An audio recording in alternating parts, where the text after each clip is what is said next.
Your Excellency, distinguished guests, and esteemed colleagues, and thank you for joining us today. It's a pleasure to welcome you to J-PAL MENA's 5-year anniversary celebration.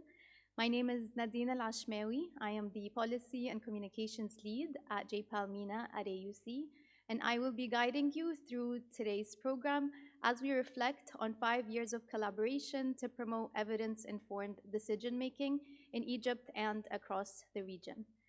Over the past 5 years, our work has been shaped and strengthened by many of you here today, from policymakers and partners to donors and researchers, and it's a pleasure to be celebrating the progress of this joint work together with you today. Just a brief housekeeping note as we begin. This event will be run in both English and Arabic. We do have live interpretation services available, so if you require a headset, please raise your hand and someone from the team will collect your national ID and bring one for you. Now let's begin with a few words of welcome from some of our key institutional partners. To start us off, we're happy to welcome Dr. Ahmed Al-Sayed, Executive Director of J-PAL MENA at AUC and Associate Professor at the Onsi Sawiris School of Business, to deliver his opening remarks. Please join me in welcoming Dr. Ahmed to the stage.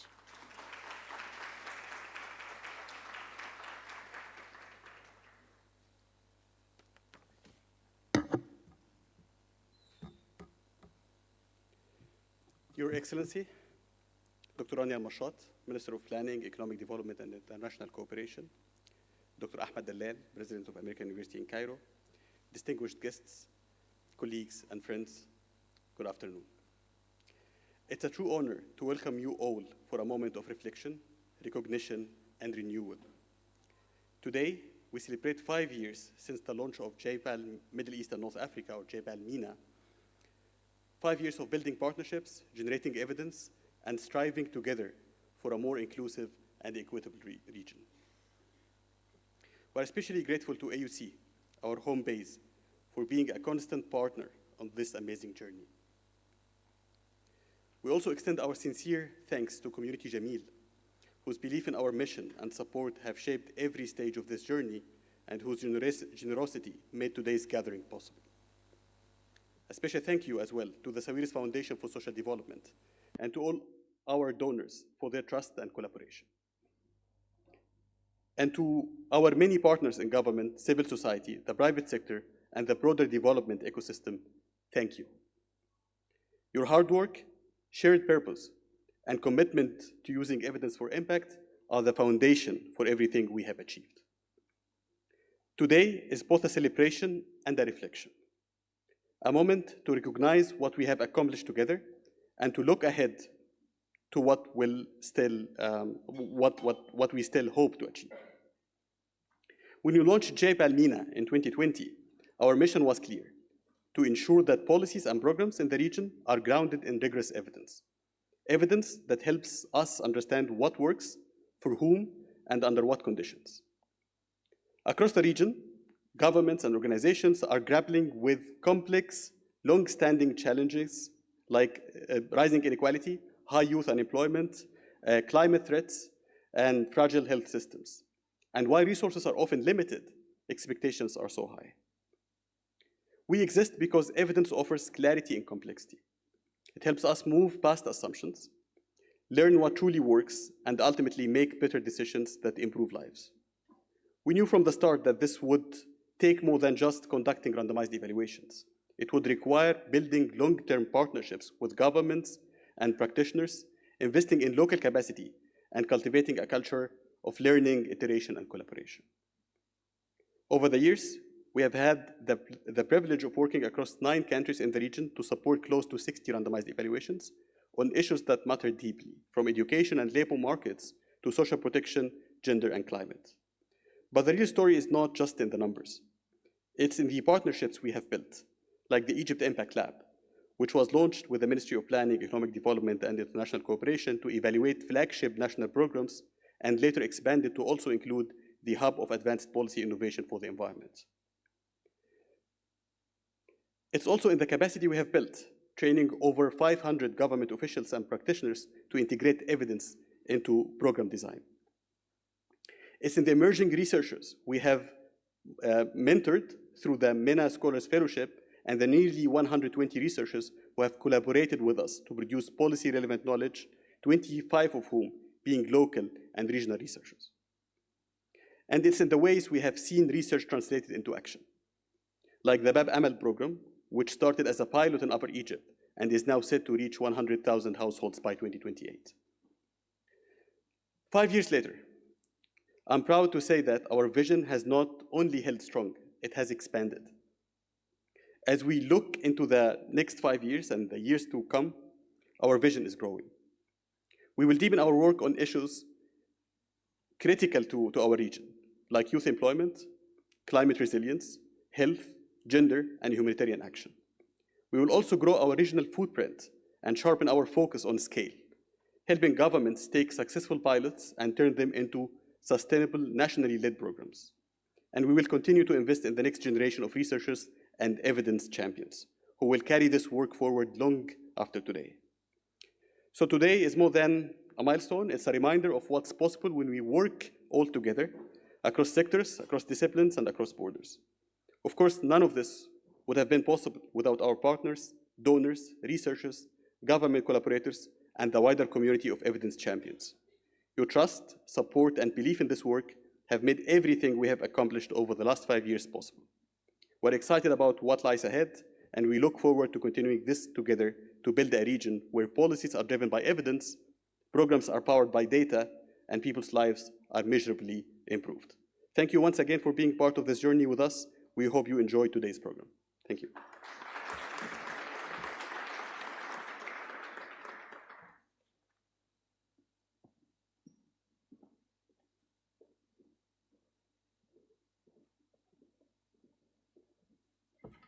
Thank you, Dr. Ahmed. We're now pleased to be joined by Ms. Layla Husni, Executive Director of the Sawiris Foundation for Social Development.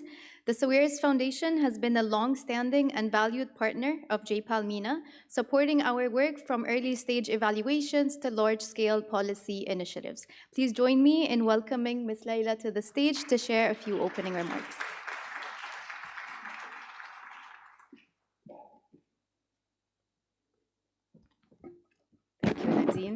Can you hear me well? Okay. Good afternoon, everyone. Dr. Rania, Dr. Ahmed, Dr. Tariq, Professor Abajid. It's a profound moment to be here with you today to celebrate actually the J-PAL MENA 5th anniversary, so congratulations for that. 5 years of transforming how policies are designed, how programs are delivered, and ultimately how lives are changed across Egypt and the MENA region. This is more than a milestone. It's a testament of the power of partnership and the courage to ask the questions of assumptions and the humility to ask, are we truly making a difference as practitioners? And this gathering is not a celebration of past achievements. It is a testament of the power of impactful partnerships and a collective reaffirmation of our shared commitment to building a future where every investment, every policy, every grant we give count in the communities we serve. At the Sawiris Foundation, this question has been at the heart of our transformation journey, also with our strategic partner, J-PAL.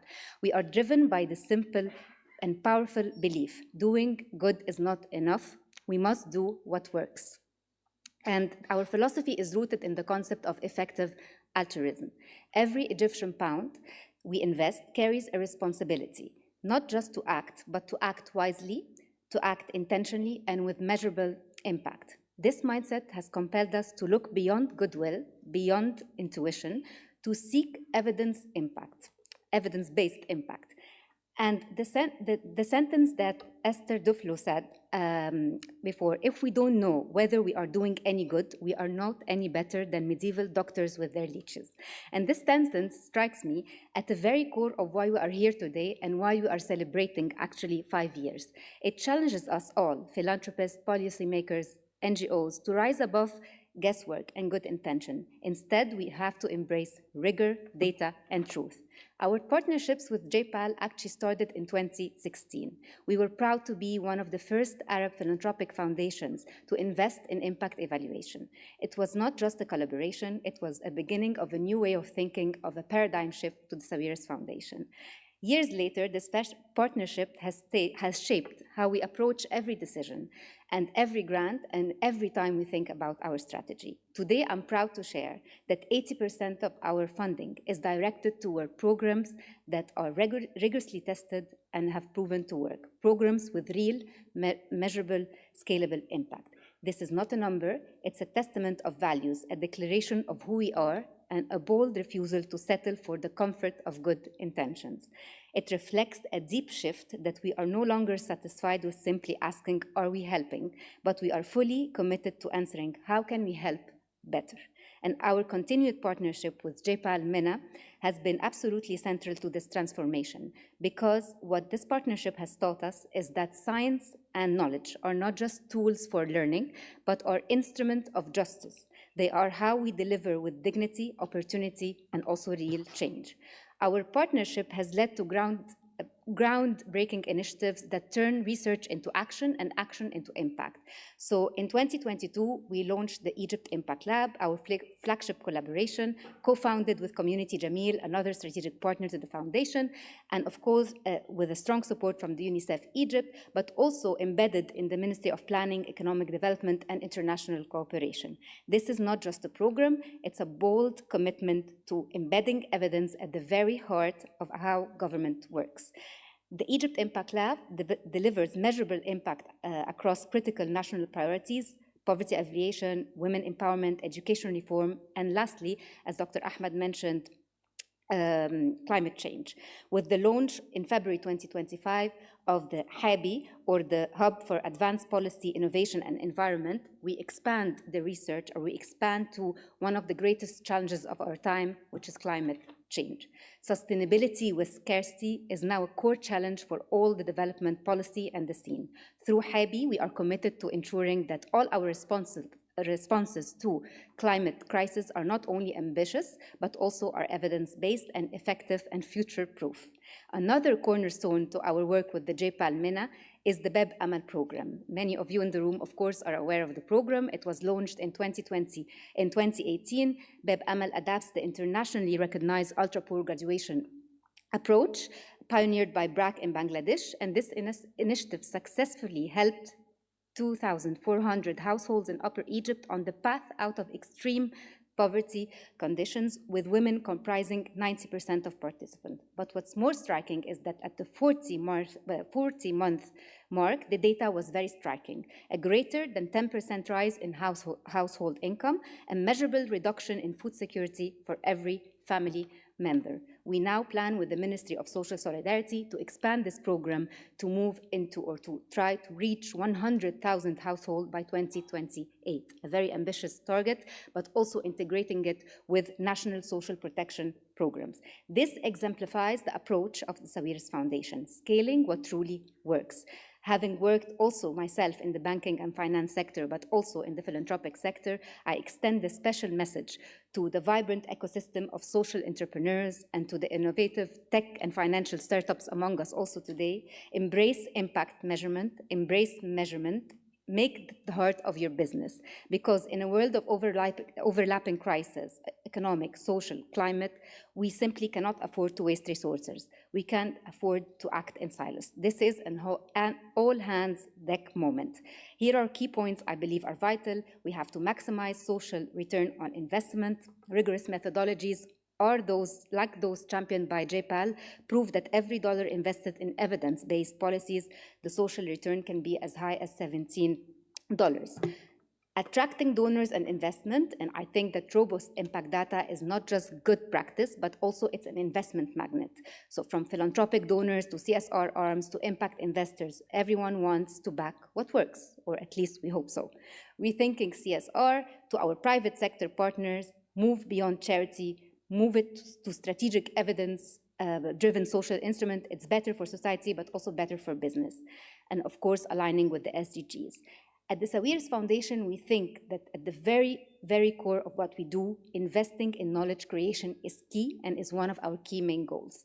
At the Sawiris Foundation, we also practice what we preach. We've invested over 200 million Egyptian pounds, nearly $4 million US, in research, learning, and knowledge dissemination. This is not just a side project. It's central to how we deliver impact. It is an investment in system. It is most importantly an investment in the human potential.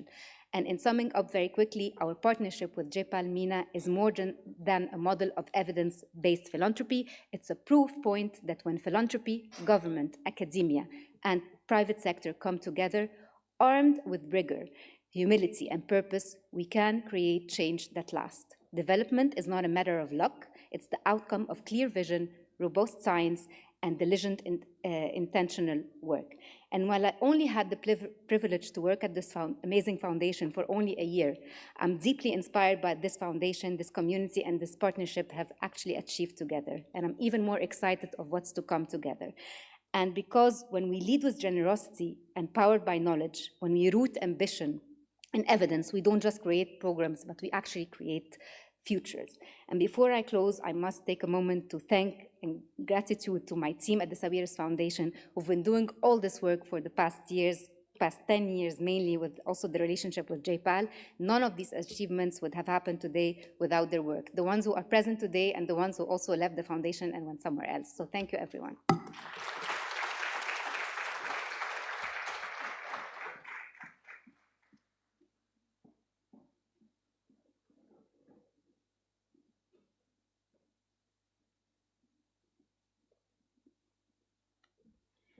Thank you very much, Layla.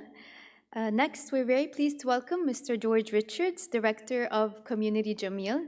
As a long-standing global supporter of J-PAL, Community Jameel has been instrumental to launching J-PAL MENA and advancing its mission to promote evidence generation and use to reduce poverty in the MENA region.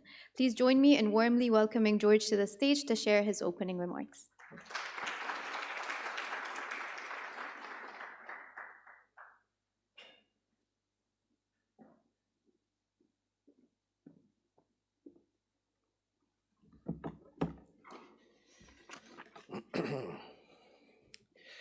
Your Excellency, distinguished guests, colleagues, friends, it's a great honor to be here marking the 5th anniversary of J-PAL MENA. President Dalal, Dean Kamel, thank you for your hospitality here at AUC. It's actually my 3rd event at AUC this year already, and we're only halfway through. You're probably getting bored of me, but I'm not bored of you. I leave here always inspired by the energy here on campus. We earlier celebrated the 25th anniversary of the Jameel Management Center in the Tahrir campus, and also the launch of Happy just a few months ago. And just to show you how much I like Egypt, I'm actually moving here permanently on Saturday, so you won't be able to get rid of me. You'll be seeing even more of me. But that is also a reflection of the deep partnership that Community Jameel has with AUC. And another deep partnership we have is, of course, with J-PAL. We like to say that we, Community Jameel, are the J in J-PAL. And our partnership with J-PAL goes back 20 years or so. And understandably, we'd always wanted to support more work by J-PAL in the Middle East, North Africa region. And we'd been exploring different ways of doing that. But it really came to COVID-19 and the pandemic, the early days of the lockdown, when we realized some of the threats that were facing this region, from youth unemployment to disruptions in early childhood development and education, social protection, the need for social protection. And we took the decision to support the opening of this MENA office. And I remember a call with Alison, early morning, Alison's time in the US, and we were both, I suppose, in our living rooms on Teams. It was those early days, and we had the call, and it was an emotional moment for us both to realize that J-PAL was now going to have a formal home here in the region, and it couldn't be a happier home than here at AUC and here in Egypt. But really, that was only possible because we were standing on the shoulders of giants, as we like to say, and all of the hard work that had gone on beforehand by donors, especially Sawiris Foundation for Social Development. I'd like to thank Ms. Layla for her warm words earlier, but really to recognize the huge contribution of the Sawiris Foundation. All of the researchers some here who had been working in Egypt long before the opening of the office, staff, past, present, and sadly no longer with us, and the many surveyors, in fact. And just outside in the exhibition, which I encourage you all to see earlier, you'll see some of the maps, hand-drawn maps from the BEB AML program. It shows you really what it means to be doing a J-PAL study on the ground. And really it is, at the end of the day, it's the work that J-PAL is doing to alleviate poverty, to fight some of the great challenges facing this region. In fact, my favorite J-PAL RCT is here in Egypt. Can you have a favorite RCT? Yes, you can. My favorite J-PAL RCT is regarding the Kilim weavers of Fua, who were endangered and struggling to make ends meet. And J-PAL decided to study whether it was possible to improve productivity and other outcomes by improving access to export markets. And I went so far down the rabbit hole that about 6 months into this job, I found myself in New York City attending a 2-day Aid to Artisans training program in the cavernous Javits Center and on the phone to Adam, trying to understand what on earth I'd let myself into. But that's a great RCT. I encourage you all to study it later. But also, Microbasat. Microbasat, you ask? Yes, indeed. J-PAL is studying how to improve women's access to labor markets by working with ride-hailing services here in Egypt. What do I know about Microbasat? Well, about 20 years ago, I first came to Egypt, 2005, to study Arabic as a student. And you might not believe it now, but at that time, I was a fit athlete and very interested in rowing. And I had joined النادي المصري للتجديف, the rowing club. And every day I would go, well, not every day, some days I'd go there for training, and I decided I'm going to take the microbus. Because why? It'll improve my Arabic. What I didn't realize was I was going to learn an entirely different language with no words, things like this. Haram, dairy. And so I do know a bit about microbuses, but there we are. J-PAL's doing much more serious work. But it's not just the RCTs and the projects at the grassroots on a smaller scale. It's also J-PAL's ability to scale these up. And for that, we can look at projects like the Egypt Impact Lab and HAPPY, and the ability, therefore, for J-PAL to really improve the lives, not just of hundreds or thousands, but hundreds of thousands, and yes, indeed, millions. Now, 5 years in, many of those problems which we first identified at the time of the pandemic still affect this region at large, and there is so much more to do. So we look forward at Community to be able to continue to work with all the J-PAL team and all of our partners to work towards the future and to alleviate poverty for as many people as we can. Thank you.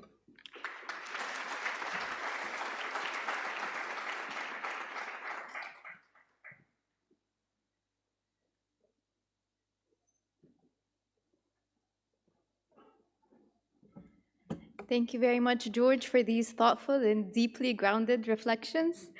Unfortunately, our next speaker, the Deputy Minister of Social Solidarity, Engineer Margaret Sarufim, is unable to join us today due to an unforeseen circumstance. So for our next speaker, we're very pleased to invite Dr. Ahmed Dalal, President of AUC, to the stage. Under his leadership, AUC continues to be a hub for regional scholarship and innovation, and of course, J-PAL MENA's host institution. Please join me in welcoming Dr. Dalal to the stage.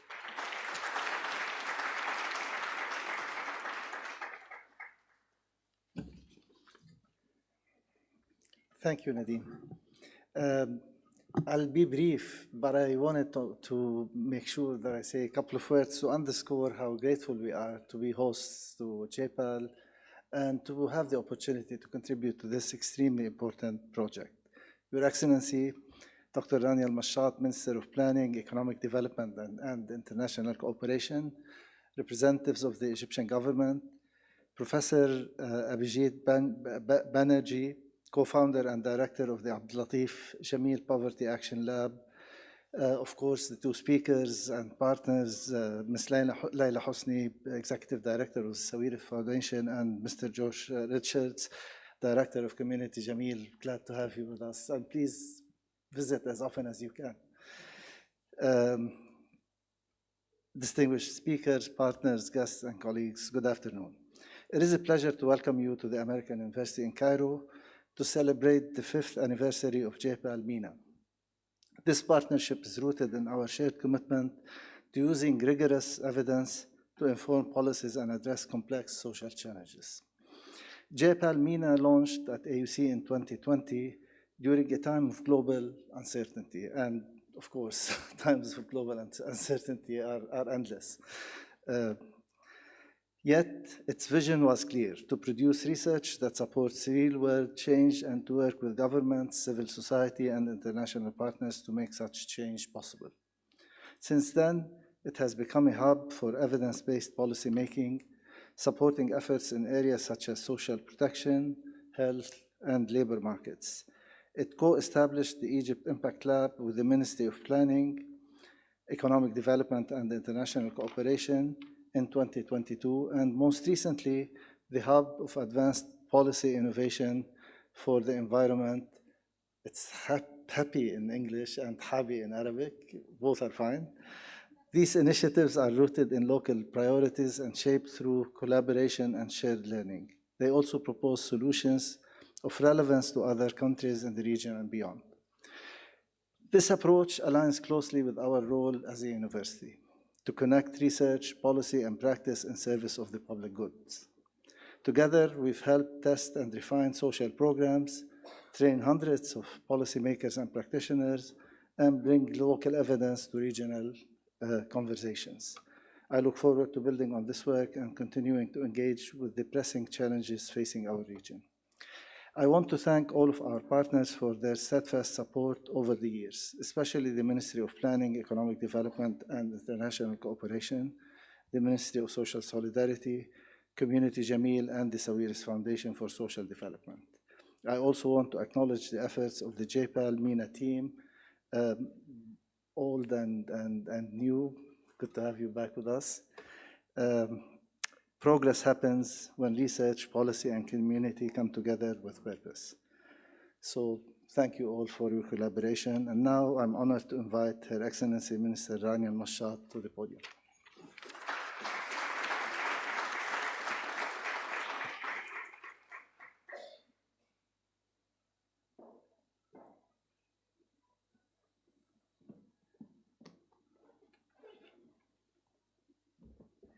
Well, it's always great to be at AUC and for any purpose, but particularly what brings us here today. So first, to all our esteemed guest partners, but particularly let me recognize Professor Banerjee for what he's been doing, and also Dr. Iqbal for what you have been doing, Dr. Ahmed for always hosting cutting edge, I would say revitalized energy for helping students who are later on the leaders that are actually going to push all the points and all the initiatives that we're talking about. Of course, Dean Sharif for his excellent contributions, and we can do a long list of on that. And my dear colleague and friend, Dr. Tariq Shawqi, for what you have done for Egypt and what you continue to do here at AUC. Today we celebrate a significant milestone, 5 years since the launch of J-PAL MENA and its permanent home here at the American University in Cairo. But more than marking time, we celebrate a shift in how public policy is shaped, one that embraces rigor, data, and impact. From the start, J-PAL MENA has advanced a powerful idea that decisions should be noted in evidence. This idea is deeply aligned with the ethos and mandate of the Ministry of Planning, Economic Development, and International Cooperation that is grounded in working towards maintaining macroeconomic stability, implementing structural reforms, and advancing economic diplomacy to achieve sustainability.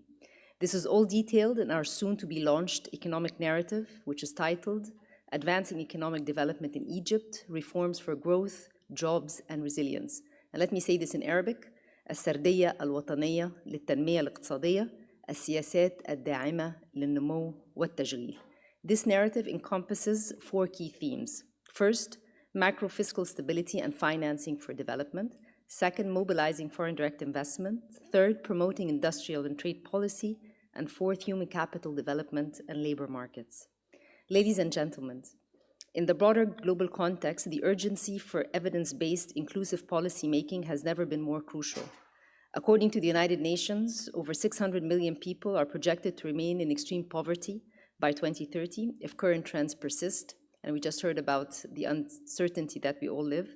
Global shocks, including COVID-19 pandemic, climate-related disasters, food and energy crises, and growing debt burdens have reversed decades of progress, exacerbating inequalities and straining national systems. These realities reinforce the need for governments to adopt integrated economic, social, and environmental policies that are both resilient but also adaptive. At the Ministry of Planning, Economic Development, and International Cooperation, we adopt these principles, which are reflected particularly in the 2025-26 Economic and Social Development Plan, which we just passed in Parliament, where 47% of public investments are dedicated to human capital development and 50% of public projects are green. Moreover, localization plays an important role in guiding this framework. And here comes J-PAL, which was set to support governments to conduct randomized evaluations, build partnerships for evidence-informed policy making, and help scale up effective partnerships through research that evaluates the impact of social programs and policies in MENA, covering a wide range of sectors, including social protection, employment, education, and gender. And we heard from previous speakers that over the years, J-PAL MENA has worked across 9 key sectors: labor markets, firms, finance, gender, health, education, social protection, environment, energy, and climate change, and as well as humanitarian action. It supported 59 research evaluations, both completed and ongoing, contributed to over 50 policy dialogues, engaged with more than 70 partners, and there are more than 22 financiers, which trained over 500 policymakers and development practitioners. It is within this context that we established Egypt's Impact Lab, a flagship partnership between J-PAL MENA and the government of Egypt through the ministry. Since its establishment, the lab has launched more than 13 evaluations across 12 governorates, engaging over 36,000 participants. This work is made possible through more than 30 active partnerships with the government, private sector, and development actors, and is further supported by a growing community of over 240 trained government officers who are helping to lead and sustain this transformation from within. The lab's work is structured around 4 key thematic areas: social protection and poverty alleviation. We were just talking about how what is happening globally has pushed many into poverty, and this work is being done with the National Organization for Social Insurance. The second theme is education, employment, and medium and small and medium enterprise development, and this is work which we're doing with the Ministry of Education and Technical Education. The third is gender empowerment and family development, and this is through different programs such as Tahwisha, which is a digital savings program in collaboration with the National Council for Women. And finally, climate and environment policy with the newly launched hub, HABI, for advanced policy innovation and environment. We are working with Decent Life villages, Haya Karima villages, to provide filtered water units aimed at increasing uptake and improving health outcomes. I would like to recognize our partners for the Egypt Impact Lab, namely the American University in Cairo, the National Institute for Governance and Sustainable Development, Community Jamil, Sawiris Foundation, UNICEF, and Haya Karima, among others. What sets this partnership apart is not just the research, but the institutional transformation it supports by creating the bridge between research and policy. And you know, I'm an academic by practice, but when you're in office, you always want to take what you learn in the books to be able to implement it on the ground. When I was, my PhD is on monetary policy and public debt management. I worked at the IMF for 7 years, so trying to advise countries on what to do, and then 11 years at the central bank implementing monetary policy, and then now in government, trying to take everything that we talk about, be it climate action, financing for development, and also using statistics to be able to have better informed policy decisions. All of these are again moving from policy to practice in very important ways. Ladies and gentlemen, let us continue to build frameworks for evidence-based policy making to create resilience in the face of the unprecedented regional and global shocks and challenges so that our development trajectory can continue. And on a final note, let me conclude by saying it's a pleasure to be here at my alma mater, the American University in Cairo, a place that shaped my academic journey and continues to be a hub for transformative thinking and public leadership. A special thank you to President Ahmed Dalal and the AUC community for hosting us today and for your steadfast commitment to nurturing the next generation of evidence-driven leaders, whom I see many here in the room, and they're going to benefit a great deal from all the panels that I wish I could attend. But again, a fantastic lineup of professors, everyone who's dedicated and committed to making our world a better place. Everyone with the small contribution that you make can make a very, very big difference. Thank you very much.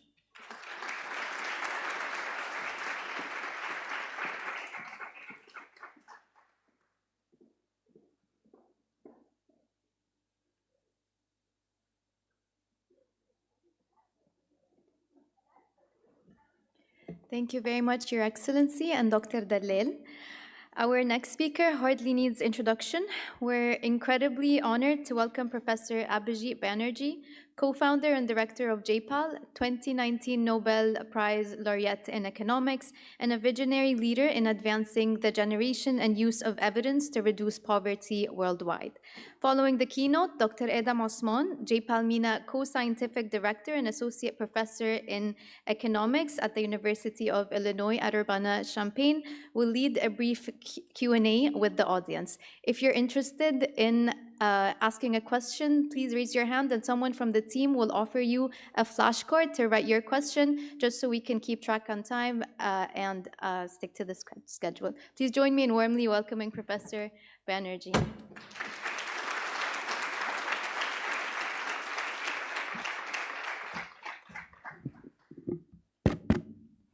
And thank you. Thank you, and it's a very proud moment for us, and it's even prouder that we get to share it with Her Excellency and the President of AUC and so many other distinguished guests. Thank you very much for being here. For us, this is kind of a, dreams have kind of maybe don't have steps, but this is, if I abuse a metaphor, this is a kind of a stage in a dream that I think we thought about for many years. First kind of in the abstract, then more and more with encouragement from Committee Jamil and some of our internal sort of researchers and leaders who were pushing for an office here, and eventually it happened. And it happened in the middle of the pandemic, at a point when a lot of the world was kind of focused on we were kind of caught in a headlight, and in the middle of that somehow it moved. And now, remarkably, it's 5 years since, and there's just a body of 60 studies, 60 plus researchers working here. It's an extraordinary achievement, and I want to start by congratulating the J-PAL MENA team for what they have achieved already. That's it takes me back in a sense, because this is we are celebrating another beginning to when we founded J-PAL. We founded J-PAL with less than a full handful of researchers and even fewer completed RCTs. Now we have over 1,000 researchers and over 2,400 RCTs. So somehow we got lucky. We were at the right place at the right time. But there was also, I think, in retrospect, we were luckier in ways that it's clear that we were in the right place at the right time, but we were also, I think we were very naive about what we were going to do. And somehow, despite that, we survived. I remember this vision we had, which is that we're going to do a randomized controlled trial. It's going to answer this policy question, and then it's going to become policy. And that sounded good. And that's sort of what drove us, till we realized that, of course, that's not how the world works. And what I want to do today is just tell you a few stories of, what we went through, what we learned, and in many ways how the process, I think, of going from research to policy actually works. And it's useful in many ways, both for setting expectations, but also, I think, for the ways in which I think it also answers a number of the natural questions that come up. So I think one question we always faced when we started J-PAL was, well, why don't you look at existing programs? Why do you have to do experiments? There are so many programs, you can just study them.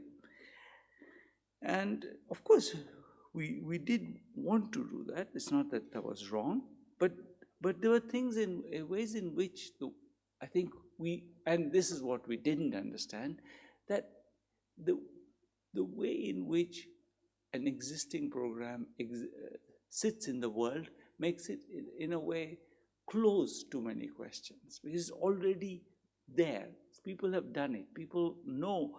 There are people who are champions for it. People who have done it. So I don't mean ill-meaning people. I mean well-meaning people who, at that point, said, we've done this. And I'll give you an example. We were discussing vaccination. This is in India, in Rajasthan. There was vaccination rates in some communities were 2%. This full vaccination rates were 2%. Why would it be 2%?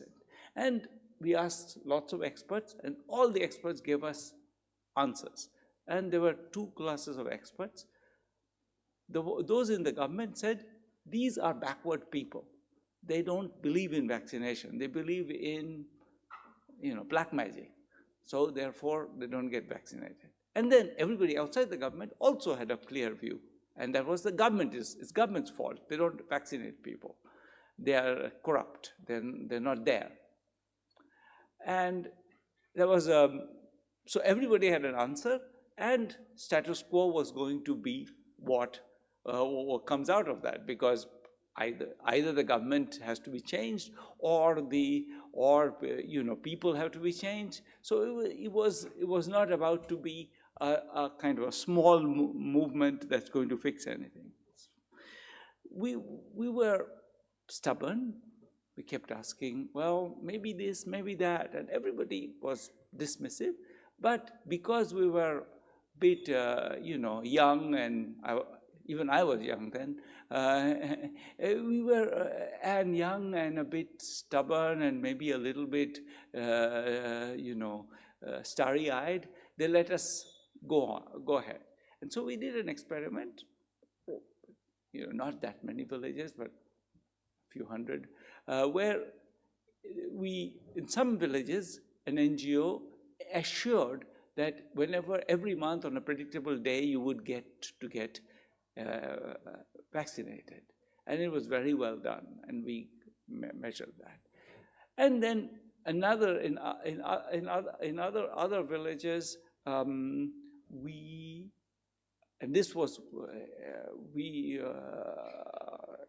said, okay, in addition to that, maybe what we're going to do is we're going to offer a small gift to the mothers who get vaccinated. So something we had already noticed, which was troubling, given this narrative of people being backward, is that if you look at the vaccination rate for the first 3 vaccines, it was over 80%. It's the 4th and 5th one that people didn't do. So how could it be that they are so captured by black magic that they only don't do the 2nd, 4th, and 5th one? So things weren't making sense. So we were wondering, what could it be? We told them, okay, fine, we'll give you a small gift if you complete this vaccination. And everybody told us, there were so many experts, and they all told us that, that's not how the world works. You shouldn't give people gifts to do things that they should be doing otherwise, and so on. There are many ideological statements. We did it.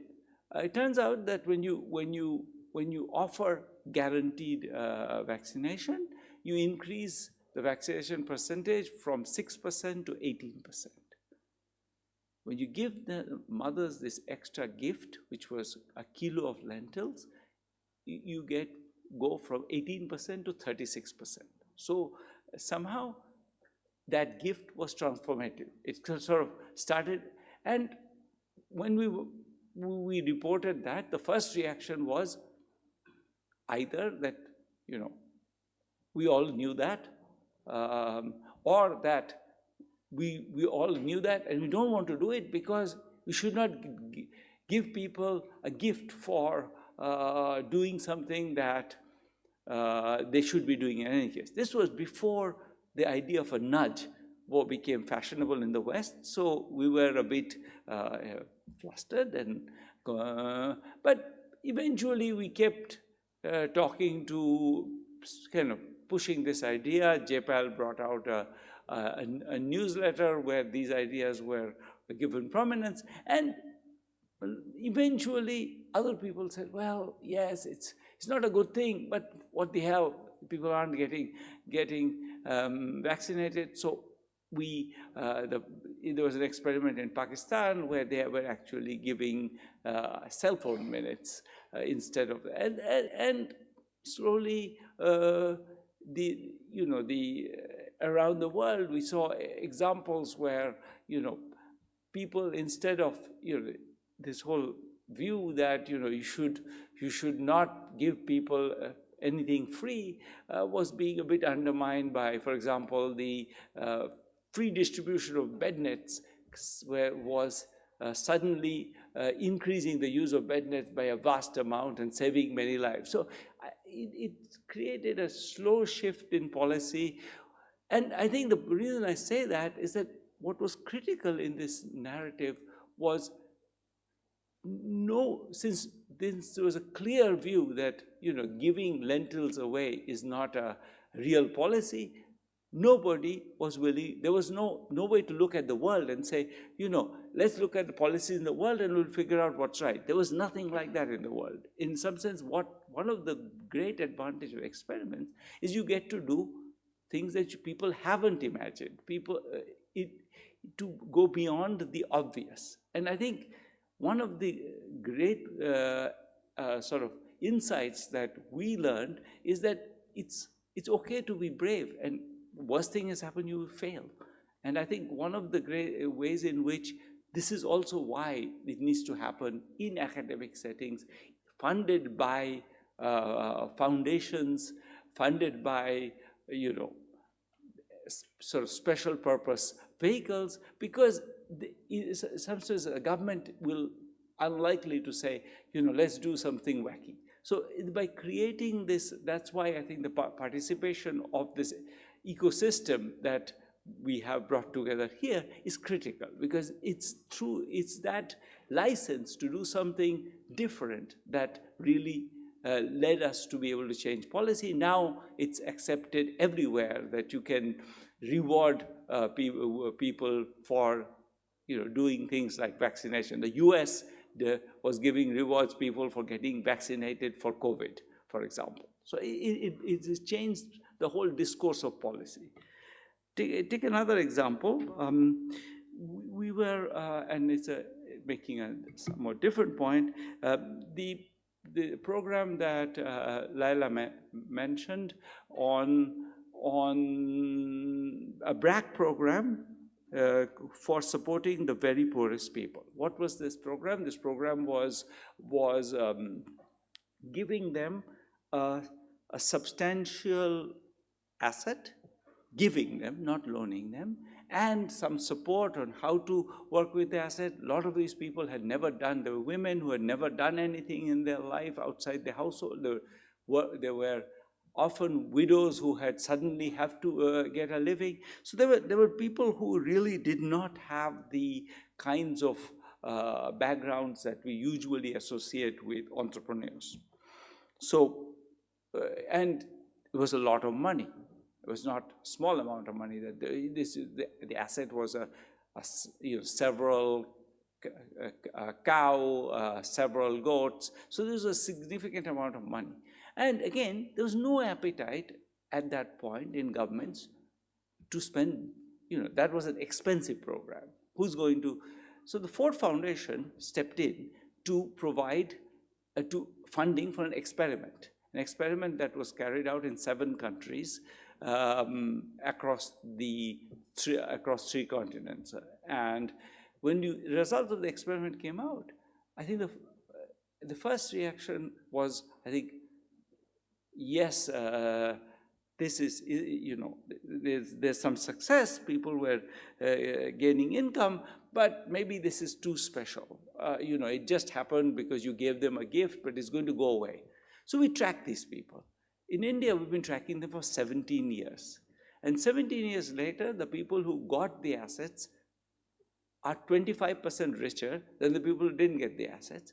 And it's not because the people who didn't get the assets, who were randomly chosen not to get the assets, are where they were 17 years ago. They've also got richer, but the one act of giving them this chance, these people have taken this chance with their 2 hands. They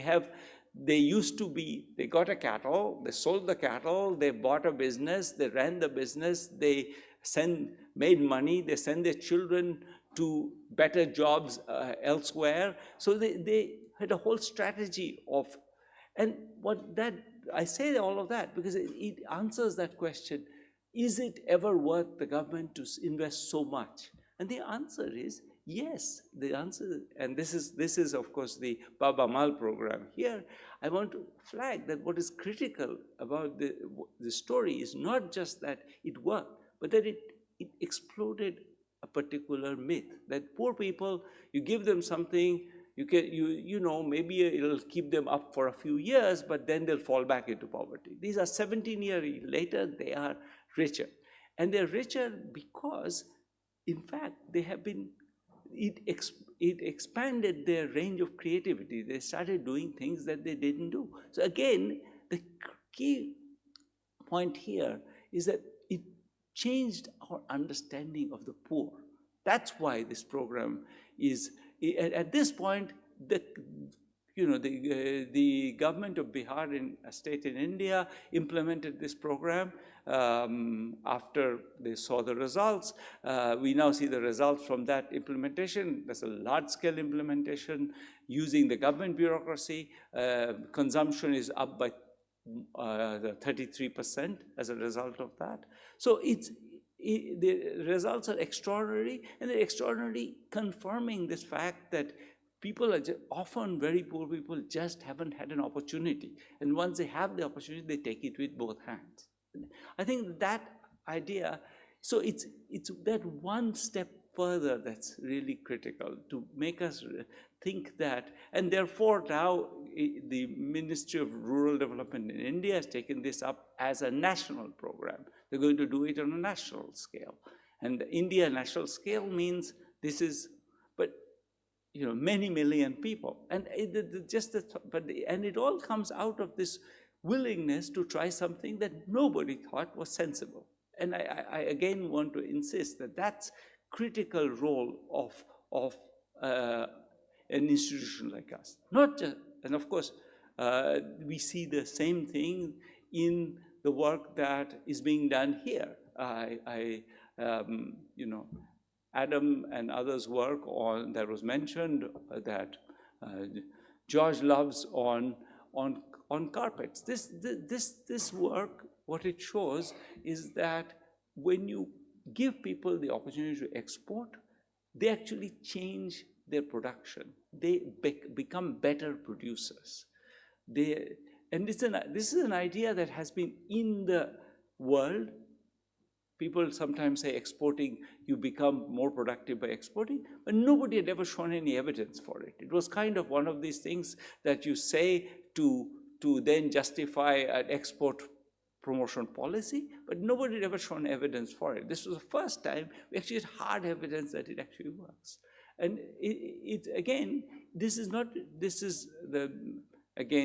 going back to the other examples, the point here is that ideas are very powerful.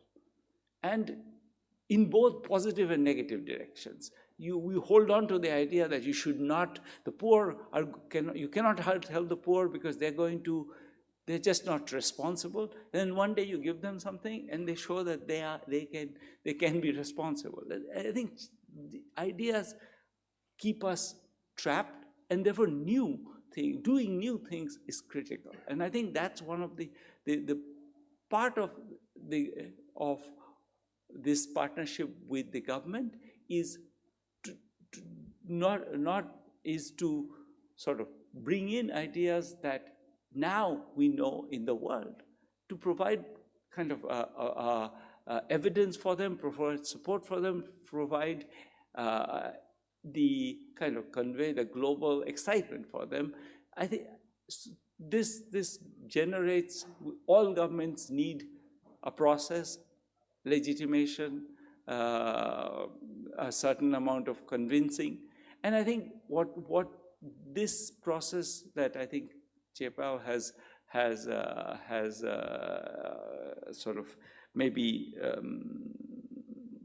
initiated, many other people now are very much part of it. The World Bank does some of the same work. Many people do the same work. IPA does it. Many people, SEGA does it. There are many organizations. I think we were at the beginning, and I think this ecosystem, what it delivers very valuably, I say this with, I'm obviously a little bit self praise here, is that it sort of liberates us from this idea that we have to somehow stick to the paradigm, and by doing that, I think we're going to not only, I think many people have said, evidence is very important. New evidence, original evidence, mindset shifting evidence is even more important. I'm very grateful to be here on this day.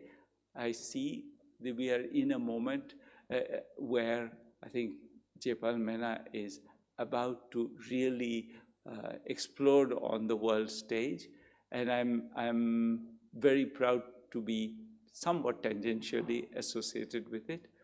Thank you very much, and thank you for having me here.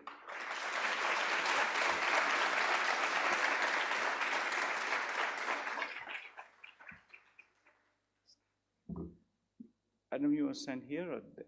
I think maybe we go down and okay.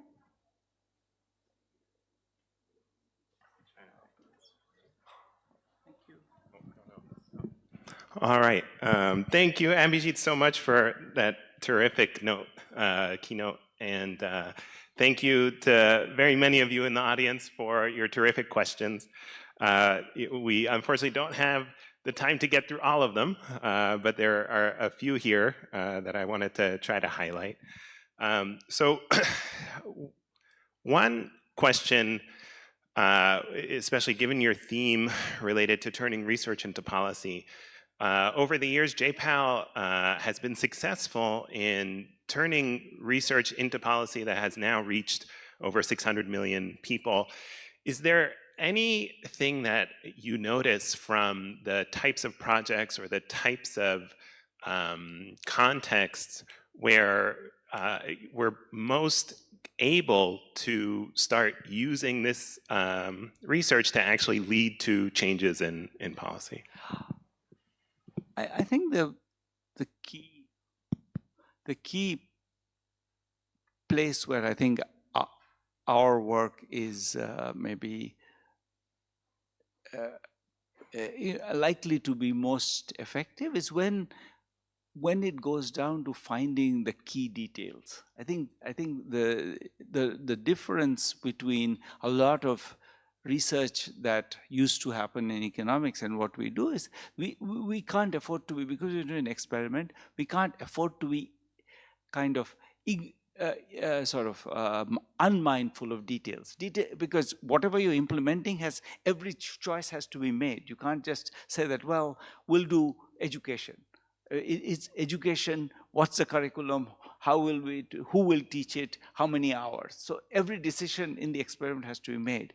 And that general sense of being attentive to detail is, I think, what defines the set of things where I think there is a general agreement that we need to help the poor. But what's the specific set of details that one of the very nice things that you guys have done, for example, is in this program I described, the ultra poor program, the BRACS program, you guys have been studying whether or not we can cut the amount of assets transferred. Do we get similar returns? That's the kind of question that is a question of details. And details are important because, of course, if you can cut the amount of money spent by 50%, you can have twice as many people. So I really think that that's particular places where the J-PAL, and I mean J-PAL, I mean all the associated organizations are doing similar things, all of their approaches are particularly valuable. Terrific. Thank you very much. So a follow-up and I think related question here as well is, in terms of getting to those details and benefiting from the knowledge that's present in local communities, do you have any experiences or any best practices you have in mind for researchers and policymakers to unlock that knowledge that's, and the solutions that already the poor are undertaking, and how we can benefit from the insights the poor have to help us build better policies? Yeah, it's very interesting question. I give you a small answer because it relates to the ultra poor programs. Again, how do you identify the poorest of the poor? If you want to in the program the people to be served were the poorest of the poor. How do you know who they are? And we basically went to the villages and we asked people. And there was always a concern that maybe people will be selfish and say, no, I'm the poorest of the poor. But in fact, there was very clear agreement on who the poorest of the poor were. And that we have replicated in different forms, especially in Indonesia. And what is striking is people tend to be quite specific in their judgment, and it's not selfish. They're usually, maybe you will push your cousin a little bit, but we actually looked at that, and you will push your cousin, maybe he's not quite as poor as somebody else, but really poor people are usually nominated, and not very poor people are usually not nominated. So I think that's a very mundane example, but it's critical for implementing many programs. Terrific. So, I guess part of that is thinking about different kinds of procedures that we can use to actually directly ask a lot of those people in those communities for their feedback, and figuring out ways to incorporate that in our implementation. There's been a few mentions today already about the uncertainty and the uncertain times that we live in, and one big change over this year is, of course, the dismantling of U.S. aid. And so, do you have thoughts on how the end of U.S. aid changes what we should be thinking about in the development community, and whether or not this should change what we should be studying, or other implications associated with that? There are many implications. Again, I'll give one answer which is dear to my heart. One of the things that seemed directly consequential and is the cessation of things like PEPFAR, funding of Gavi, funding of the Bureau of Humanitarian Affairs, which funds work in places like Sudan and South Sudan and Somalia, where there is a combination of a civil war and a famine. So I don't think I need to convince people that I'm in favor of research, but I do think that this is a moment also to think about just the humanitarian disaster we are facing. I think these are real people who are going to die because of the callousness of Elon Musk and a bunch of other people. And it's unforgivable. And if we don't do something about it, that would be unforgivable too. Thank you very much. To end, I think, with one more on a slightly lighter note, I agree with George on his favorite RCT. I think you chose well. But do you have a favorite RCT, either in the past or something you're working on now that you're very excited about? Yeah, I'll go back to the vaccination example. I think I told you about giving people gifts. Another thing that works, and we learned that by doing experiments mostly on, how do people, how do you get messages to people, which was very important during the pandemic. But this was actually just before the pandemic. And it turns out that there are many theories of how you should inform people who are central to a network, etc., etc. There's kind of a lot of theory coming from computer science. It turns out that if you go to a village and you ask people, who should you use to pass on a message? There's a great deal of agreement. And the agreement is often Abhijit. Well, Abhijit, why? Because Abhijit is a gossip.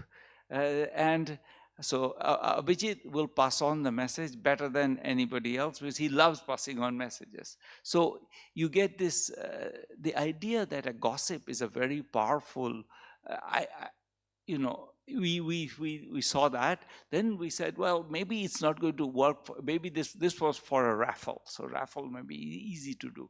So we thought, okay, will it work for vaccination? And we ran a race between that and people who were trusted people, leaders, people with authority, and the gossips won every time. Amazing. Thank you very much, Abhijit, for your time, and thank you to the audience for all your terrific questions. We really appreciate it. Thank you, thank you.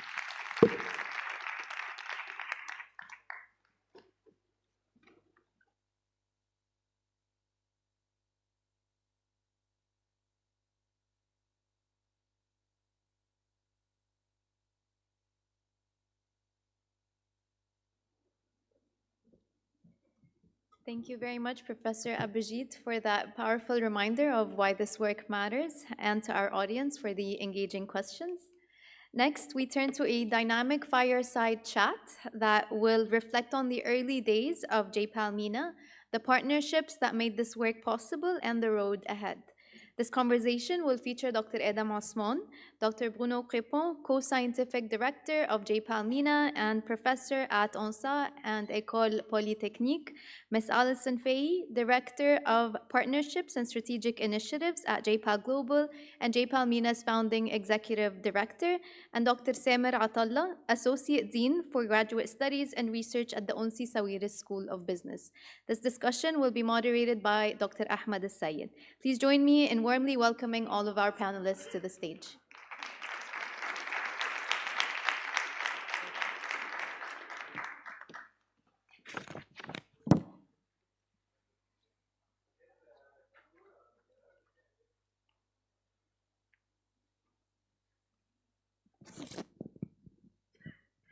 Okay, perfect. So good afternoon again, everyone.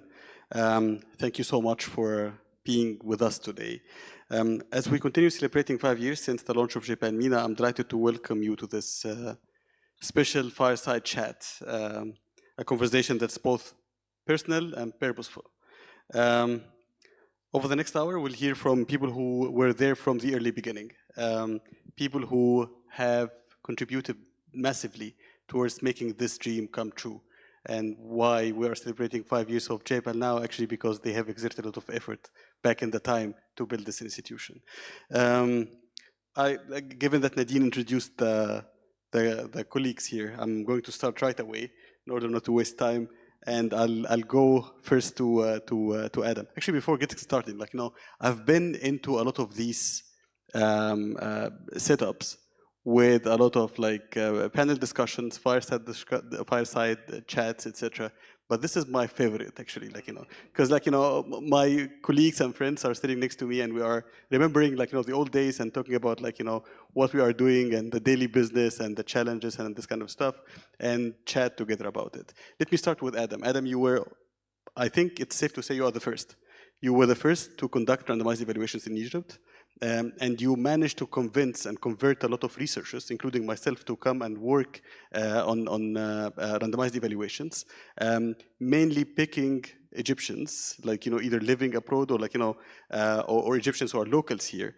And you created kind of a network in the early beginning of researchers working there. Tell me more about these days. What exactly you thought about, what exactly brought you to Egypt to do your PhD on RCTs and bring more people, and yeah. Awesome. Thank you very much, Ahmed, for the question. Thank you all for being here, and of course, thanks to everybody from the beginning days, which we'll talk about a little bit, to those today who have been helping support all the work we've been doing. The early days, we started back towards the end of 2010. That's when I was lucky enough to meet Abdurrahman Nagy, who we were working together on that project where we were trying to, the rug project with Kareem, where we were trying to understand the impacts of exporting. And from the get-go, when we were trying to think about how to run a randomized experiment in Egypt, everywhere we turned, people told us, you can't, right? It's just not possible. It's not something that can be done in Egypt, right? And unfortunately, I think Abdurrahman knew better, right? So he, given his years in development, he saw not only what was done already, but he was able to see what was possible. And we had ideas on how to implement the project, in Egypt, and of course, in Egypt, there's their own special set of rules and regulations that we need to follow. And so we would go step by step trying to do something, and then maybe learn that the way it's done in other places won't work here, and so we have to find the Egyptian way to do it. And we learned a lot, right? And we continued to learn, and there was a lot of trial and error. But what became clear was that not only could you do randomized evaluations in Egypt, you could actually do certain types of projects that you can't do anywhere else in the world.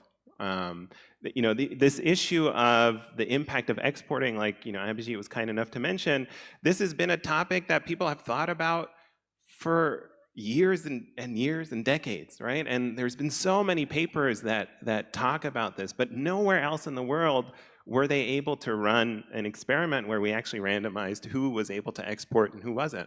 And that was something we found time and again, that there are certain, special opportunities in Egypt, in the Middle East, that don't exist elsewhere. And so when we were excited by these possibilities, we realized, we wouldn't be able to handle all these opportunities ourselves, right? It's just too much of a good thing, and too many important things that need to be answered, and too many people that can use the help. And so we realized at that point that we don't want everybody to have to go through all of the trial and error that we went through in those early days.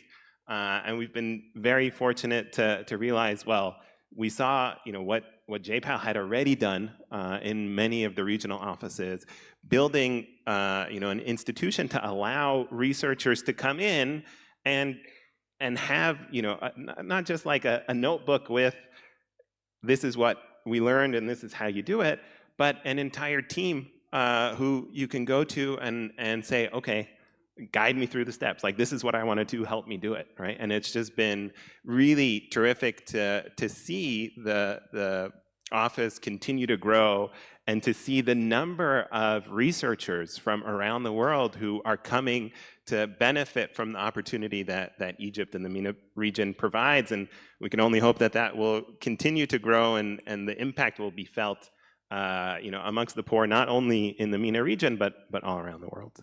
Inshallah. Thank you, Adam. To Prono, you have worked in many parts of the world. You are the one with the most experience among us in conducting civil randomized evaluations on different topics in different countries. When you think back in those early days, and the early strategic decisions of having a lab in the Middle East and North Africa for J-PAL.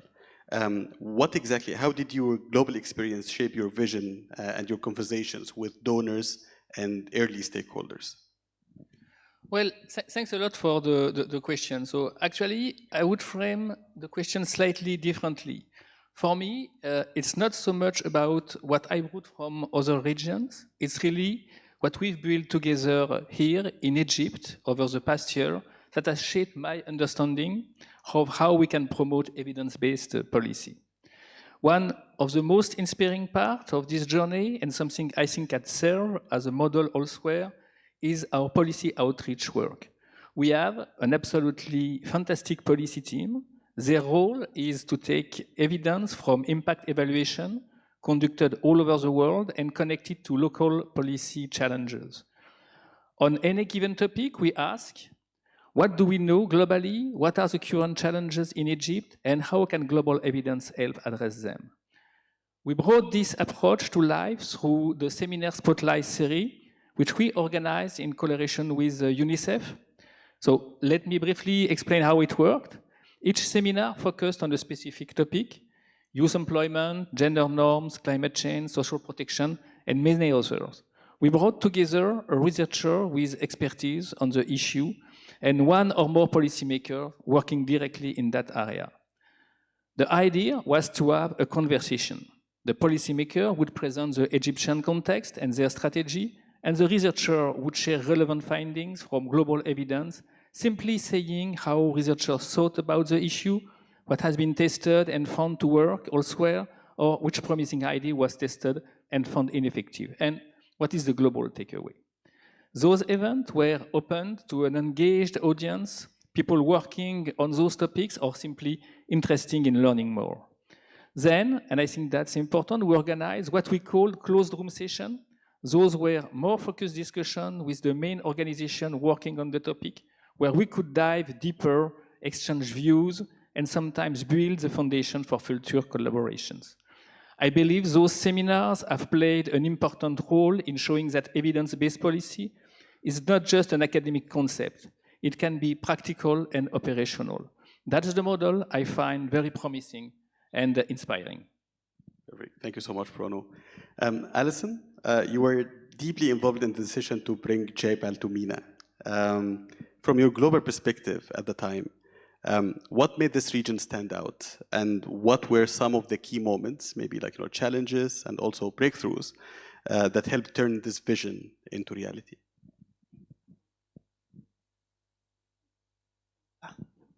Yeah, thanks, Ahmed. So from a global perspective, the opportunity to move forward with a regional office at J-PAL MENA, I think there were three key factors that really helped us make the decision to move forward in this official and ambitious capacity 5 years ago. The first is our longstanding partnership with Community Jameel and their roots in the region, and a sense that, excuse me, from J-PAL's founding, there was always a hope that we would be able to bring the mission of J-PAL and the policy priorities and leaders in policy here in the region together. And so that was kind of the first. The second is just the critical importance of the policy issues in the region. These are important for Egypt, these are important for the region, and there's a huge opportunity to be doing learning here to help inform policymaking, not only here in the region, but also around the world. So from the priorities related to employment, increasing opportunities for youth, understanding the constraints and the opportunities for girls and women, focusing on climate, access to water, agriculture, humanitarian crises, among others. They're just such tremendously important issues to be working on, and in a sense, if J-PAL's not working together on these issues, and our global evidence base has huge, huge gaps in it. And I think what we've seen over the last several years is that that evidence base has grown a lot richer, and there are indeed insights that we're generating here that are helping to inform policy elsewhere. And then finally, interest from the research network, which kind of doesn't necessarily happen spontaneously, and a lot of the work that Adam spoke to earlier was around really building that interest and that demand. So those are some of the first key things that helped us to decide that it was right to make the move into the region. In terms of challenges and opportunities, it only makes sense for J-PAL to kind of have a permanent presence in a region when we have a deep, deep network and ecosystem of partners that we're working with. J-PAL never works alone on anything. And so as a data and evidence-driven organization, before we made the decision to move forward, many of us here kind of put our heads together and said, what are some criteria to really convince ourselves that there's really demand for this work? And so we said, can we kind of understand if government really wants to be working together on generating evidence and using evidence in decision making? Do NGOs have kind of a similar interest? Does the private sector have a similar interest? And are there regional philanthropies that are keen to work on these things? And in the end, through many early partnerships, we sort of proved that the answer, and it was like yes and a resounding yes on all of those dimensions. So you'll hear later about some of the early partnerships with Ms. Meda. We've heard already about some of the kind of pioneering work with the Sawiris Foundation for Social Development and its NGO partners. So that was really critical in terms of something that was potentially a challenge and became really an opportunity. Another one was building the team. This is new and different work. And it was, ultimately under the mentorship of Adam, Bruno, Abdurrahman, and others, that a team was built to work on research, operations, to work on policy work. What I think has been so exciting about this is that this is a team of people who I hold in like the absolute highest esteem, who I think could have absolutely any job in the world that they want, and that each has made a choice to commit themselves to the mission of trying to improve policymaking with evidence. And they have helped to really shape what J-PAL MENA kind of is and looks like today. So the team has been absolutely essential. And over time with that team, we needed to transition from an early days startup ethos to really building a sustainable institution that could endure. And many of the people in this room are responsible for that work. And then finally, I think the opportunity that has helped to make all of this possible is the deep partnership with AUC, the work, day to day sometimes with Samer and with others in the AUC leadership across absolutely every office have been essential to kind of making the work successful and create a foundation for, I think, a really exciting next 5 years and beyond. Excellent. Thank you so much, Alison. So, to Samer, you are the only one on this podium who's not officially part of J-PAL in terms of affiliation, but by heart you are a J-PAL, important pillar. So, you were one of the first champions of this partnership at AUC. What were some of the institutional hurdles and opportunities you saw in hosting J-PAL MENA here at AUC, and what did it mean to you and to the university to bring this vision to life? Thank you, Ahmed. I echo what you said in the beginning. It feels really nice to be here in this panel and brings a lot of memories. I cannot believe it has been 5 years. It's just we're aging quite fast, faster than I should. But there are a lot of hurdles, obviously. So I don't think people want to hear hurdles a lot. But definitely when there are two big institutions with a lot of traditions and a lot of policies and a lot of terminologies that are different also, and you want to bring these two institutions together to form a new partnership in a new organization and to establish this. Obviously, there is a lot of work to be done and a lot of discussions, and I remember very well the summer that we spent going over all the nitty-gritty details of all the MOUs and so on. It's a lot of challenge in terms of getting dotting the I's and crossing the T's, but I think to answer your question, obviously this is a hurdle, but I think having a common vision among partners enable you to overcome these hurdles. Think, you know what, this is an MOU, we're just trying to make this legal framework work. This is the budget items needs to be put in place. And eventually there is a, behind the scene, at least in our side, there was a team of lawyers, there was a team of administrators that making things that are ordered. But I think what drove us throughout this is that, okay, we want to make sure that this place comes to life.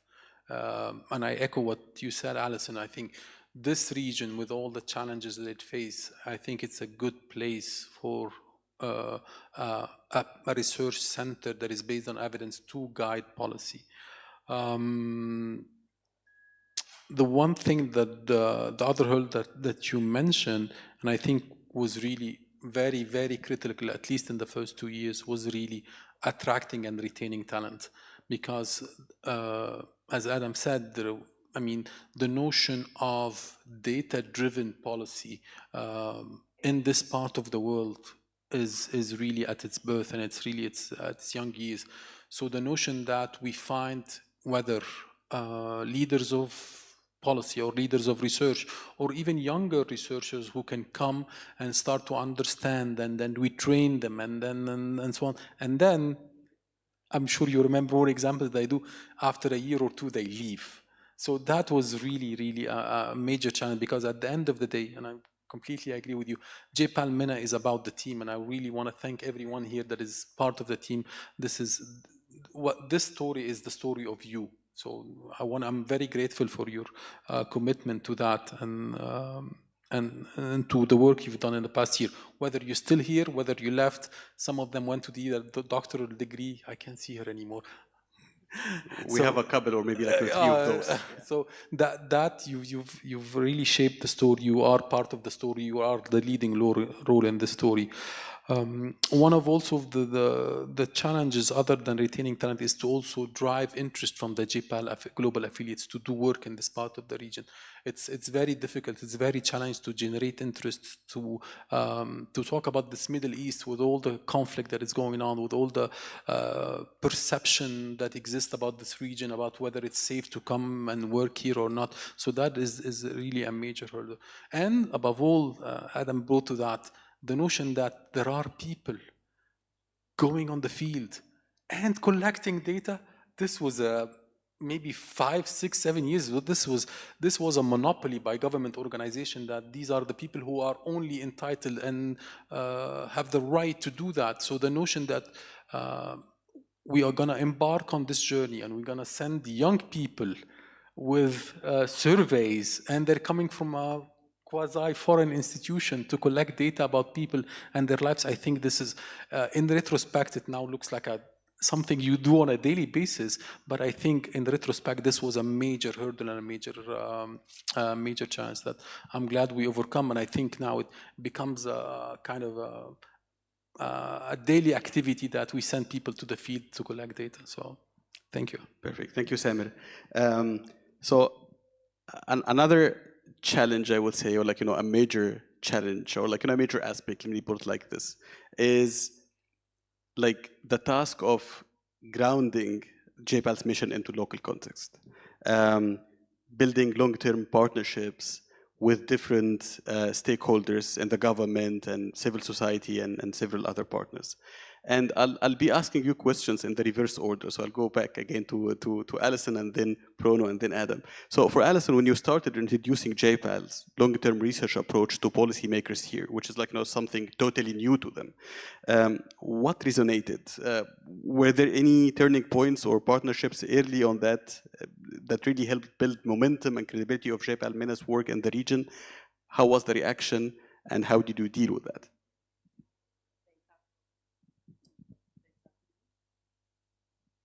Ahmed?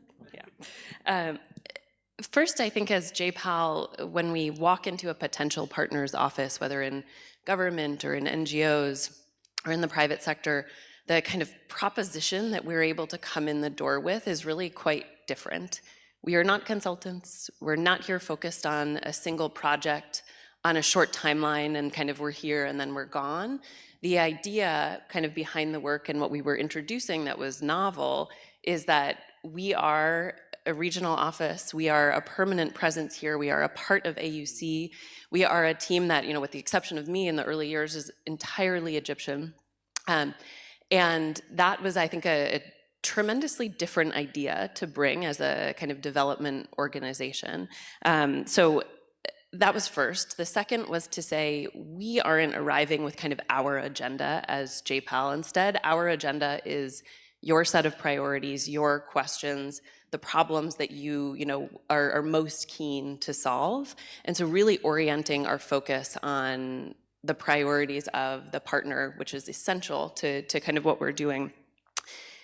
Linked to that, we're also kind of always offering a capacity building component to the things that we are doing, focusing on building a deeper understanding of how to generate and use rigorous evidence, which often complements the existing kind of excellent skills within organizations, but is something kind of different. And there's a real appetite for that learning, and that learning becomes a jumping off place to explore more ways that we could be working together on evaluations and working together to ultimately inform policy with evidence. So those are a few of the key things. I think on partnerships that were maybe pivotal, I'll point to, and we'll hear again shortly from our colleague about some early work with Ms. Meda. Working with the first government institution, I think, was really essential. It was in some sense, like a huge risk to work with this outside organization. And once that was done, it allowed not only us, but, Medhat in government at the time to speak sort of on behalf of the value of investing in evidence generation and learning from a government perspective. And so the best advocate and partner for evidence-based policy is in many ways not J-PAL, but the partners that we have worked with in government. And I would say that played not a small role in helping to open up the door for really ambitious partnerships, including the Egypt Impact Lab, which you've heard some about. And I think this was COVID. It was an opportunity in many ways to try to step back and to think a bit more ambitiously once we had a little bit of a foundation for J-PAL MENA, to say how could we work together with government not only on individual evaluations, but on a whole portfolio designed around the most high priority questions that the government has. And so we're thrilled that work continues today and is poised to have a real influence on policy. But those big ambitious partnerships wouldn't have been possible without kind of the early willing and curious and kind of risk-taking collaborators that we worked with. Perfect. Thank you so much, Alison. To Prono, you have always emphasized the importance of understanding local context. Can you share some examples of how deep contextual understanding contributed to building stronger and more effective research collaborations? We would love to hear a few highlights of impactful, locally grounded research that emerged from these partnerships. So thanks for the question. So as Abhijit said before, a key part of the work we do is designing innovative programs that address the issue we consider. And that requires going to the field, talking to people, listening to their experiences and trying to understand the problem from their perspective. This deep contextual understanding is an essential part of many of our projects. Let me give you an example. We have been working with Abderrahman Nagy for some time on a project focused on nurseries in rural areas. At first glance, it is about early childhood development, but it is also about women's labor force participation. Actually, nurseries are frequently considered from one or the other's perspective, but never from both. Through conversation with our partners, so SFSD, MOS, and UNICEF, we realize that those two issues are deeply connected, and that the key is the role of the mother in the household. We organized many focus groups with both women and men, and this field's work was essential to understand the real barriers and aspirations. It helped us design a program that we are now piloting. It's a multifaceted intervention. It includes renovated nurseries and a strong early childhood education component, but also sessions with both mothers and fathers about parenting and education. But in addition, there is also empowerment and self-employment modules for mothers, and importantly as well, sessions for men focused on positive engagement and gender role within the household. That level of contextualization, grounded in what people actually need and believe, was only possible through close collaboration and time spent in the field. Perfect. Thank you so much, Bruno. This amazing work would have never been like achievable by any means without investing in the local talent. So my question to Adam now is, like, investing in local talent has always been central to our work here in J-PAL MENA and in J-PAL in general. What does that vision mean to you personally as Adam? And how are initiatives like the MENA Scholars Fellowship helping to shape the next generation of researchers?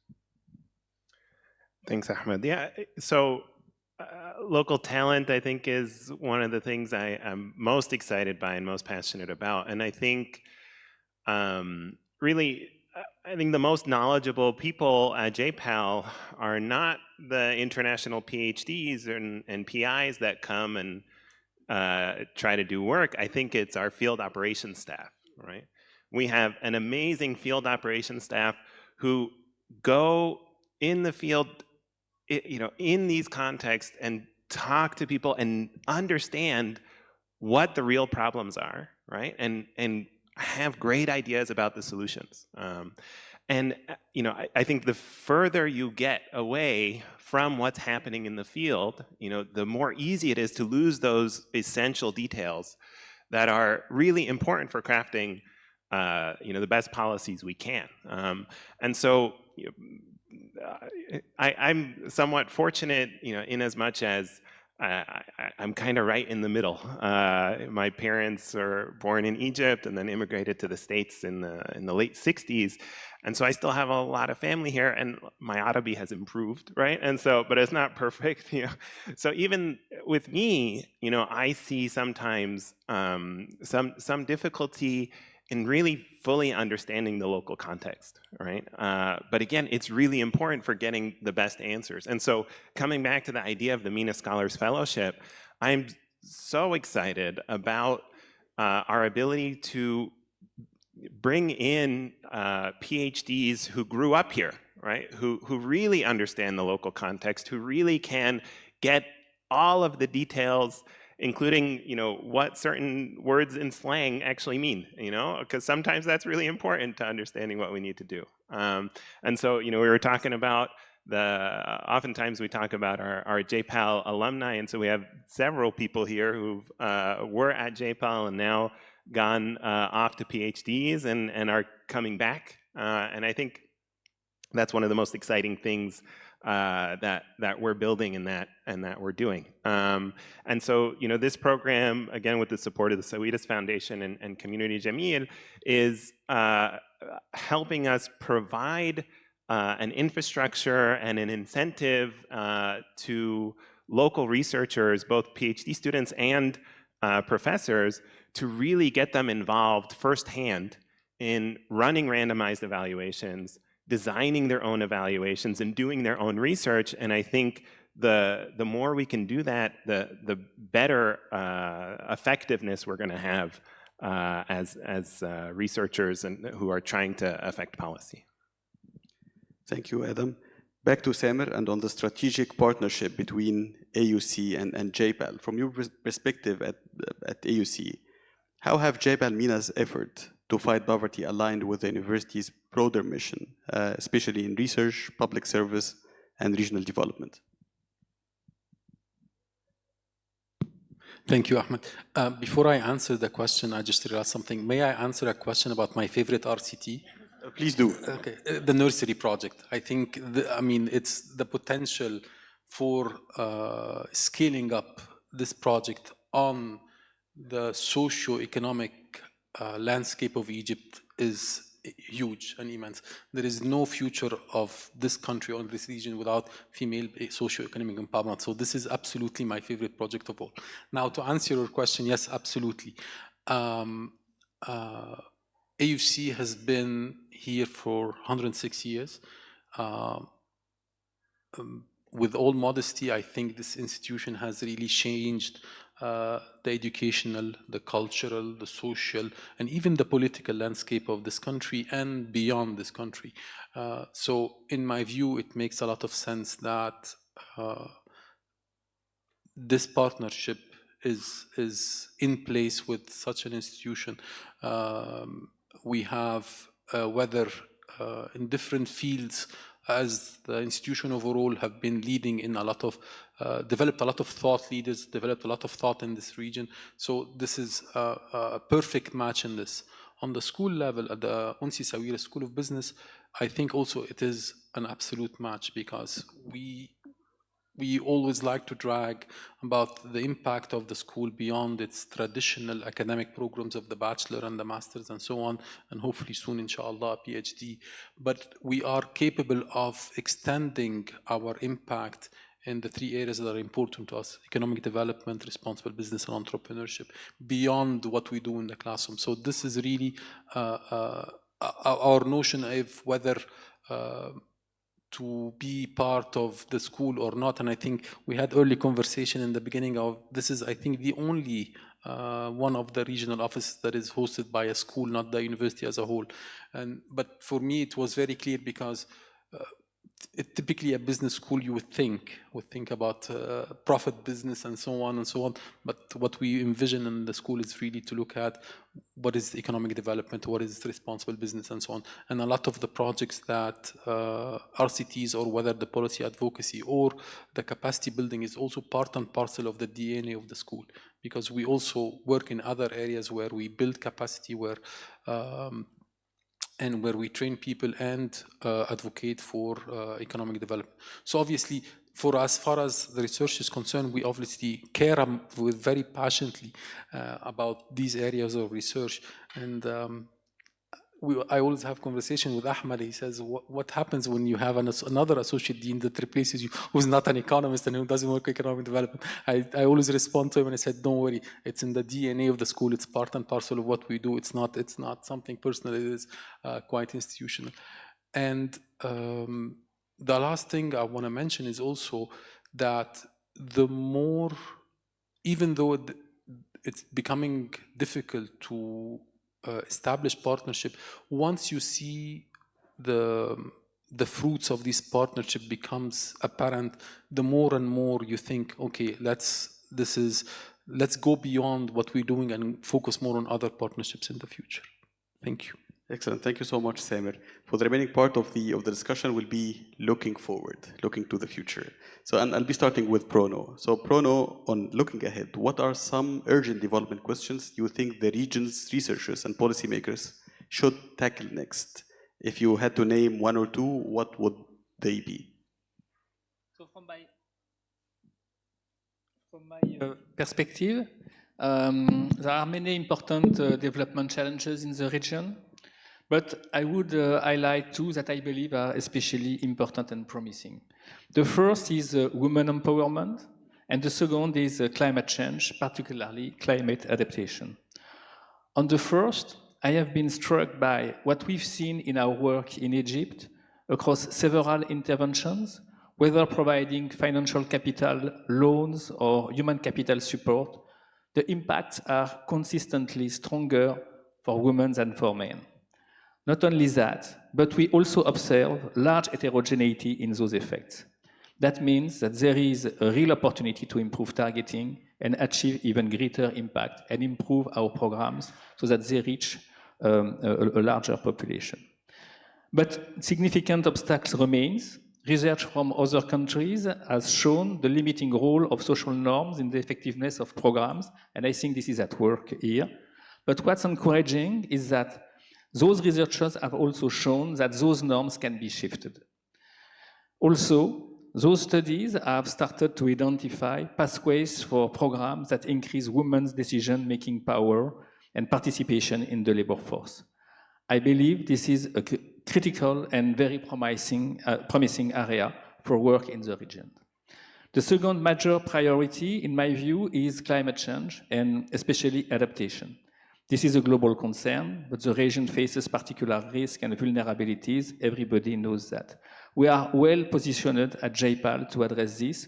We have a dedicated lab, the Hub for Advanced Policy Innovation for the Environment, and a strong dedicated team led by Kyle Emmerich, working to connect researchers and implementers around high-impact questions in this space.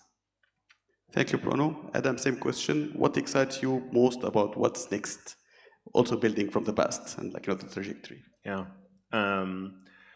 So I think there's a lot of exciting things, of course. One thing that I'm very excited about is watching how demand for evidence continues to grow. And it's not just amongst researchers, right? A lot of the work that we've done so far has been, working with a handful of partners who were really visionary in that they're able to see the value of the work that we're doing before we even do the work. And that's really hard, especially because the type of research we do is sometimes hard to understand, sometimes takes a long time. But now we're at the point where the results from our earlier efforts are becoming more available and much more obvious. The value of this kind of work is becoming more obvious. And so what we're finding is that there's demand across the development and even outside of development landscape, right? And so I think the Egypt Impact Lab and HAPPY are super exciting developments where when we started working with Ustaz Midhat, we were just super excited to be working with Ms. Maida, like one government entity. And now we're in a situation where we have many government entities coming to us and saying, hey, like, we care about research. We've heard about the work that you're doing, and we want to work with you as well, right? And this is going to extend outside of government to other NGOs and private sector. And so because I'm a big believer that the work that we do has value, I'm excited that other people are starting to see this, and that's going to unlock our ability to provide even more value, because we can start working with more and more entities and partners, and then that provides more opportunities for the next generation and the MENA scholars to come in and start making their impact as well. Perfect. Thank you, Adam. Alison, with the global development landscape shifting so quickly, and we're witnessing this right now, where do you see the biggest opportunities for strategic partnerships in MENA? How can J-PAL continue to offer real value in such dynamic environment? Thanks, Ahmed. My role at J-PAL shifted at the very end of last year to something kind of amorphously defined around strategy and partnerships, and a few weeks later, the entire development world basically kind of transformed. So what I've spent a lot of the last several months thinking about is like, kind of what does this massive, like, cataclysmic change mean for development, and how can we, in a modest and humble way as J-PAL, try to help mitigate the negative consequences, try to figure out where there can be opportunity in real crisis. So I'll flag a few things that I think we are seeing in the development landscape, and how some of those things might link in the region. So first, development has been like widely mischaracterized, and so we're trying first just to use the platform and the voice that we have as J-PAL to say, in fact, that narrative is not true, that development has been effective, that in many ways, despite massive challenges, the world has been getting better in the last several decades, and that we have great evidence out there from increasingly J-PAL MENA, but also the rest of the world, on approaches that are effective and cost-effective at saving lives, at improving livelihoods, at improving all these dimensions that we care about in development.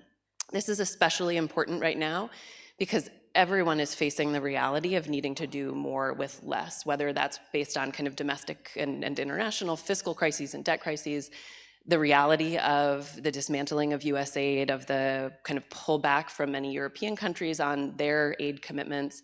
The list goes on. So there is a real need to do more with less, and evidence can help. So in Egypt, those challenges are there, and that's where I think the J-PAL MENA policy team is available, not necessarily to explore launching a new evaluation, but to say, what can we help with that we already know that might be helpful in helping you to use your precious resources a little bit more effectively, a little bit more cost effectively. So that's one. The second is that governments always have dwarfed bilateral aid and philanthropy. This is part of the rationale behind the importance for J-PAL of partnering directly with governments on major collaborations like the Egypt Impact Lab and HAPPY. And that work, I think, becomes even more important. So again, Egypt is already kind of an innovator there and a leader worldwide, and we're excited to see J-PAL MENA continuing that work.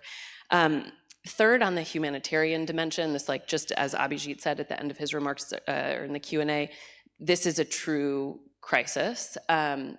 There's a very little bit that J-PAL can bring to the table. There are some early impact evaluations on how to try to improve the impact and the cost effectiveness of the delivery of humanitarian assistance. This is also a place where new research is continuing. So I think the mandate there is first to try to protect funds for humanitarian programming from absolutely any source. But second, to the extent that evidence can be used, to try to do so, because again, we're going to be trying to program with far fewer resources. Fourth, on philanthropy, and I know there are many donor organizations in the room, this isn't a situation where philanthropy can come together and just fill gaps. It sort of requires thinking differently. And I think there's a huge opportunity for regional philanthropy to think about how to try to play a catalytic role. We have amazing examples that we heard from earlier from Community Jamil, the Sawiris Foundation. But I think from our perspective at J-PAL in this time, philanthropy can do kind of four big things. So one, fund that innovation and the risk-taking things that NGOs are doing, where people, as Abhijit said earlier, are trying to imagine something that we've never seen done before, but want to know, what if we were to try this? So philanthropy can help to take those risks. So continue doing that even now. Second, fund the learning and the evaluation. And that might seem like a luxury right now, but it's an investment now in the future, because it's not obvious that there's going to be a future with way more abundant resources. So continuing to fund some really strategic evaluation and learning, I think, is an incredible role that philanthropy can play.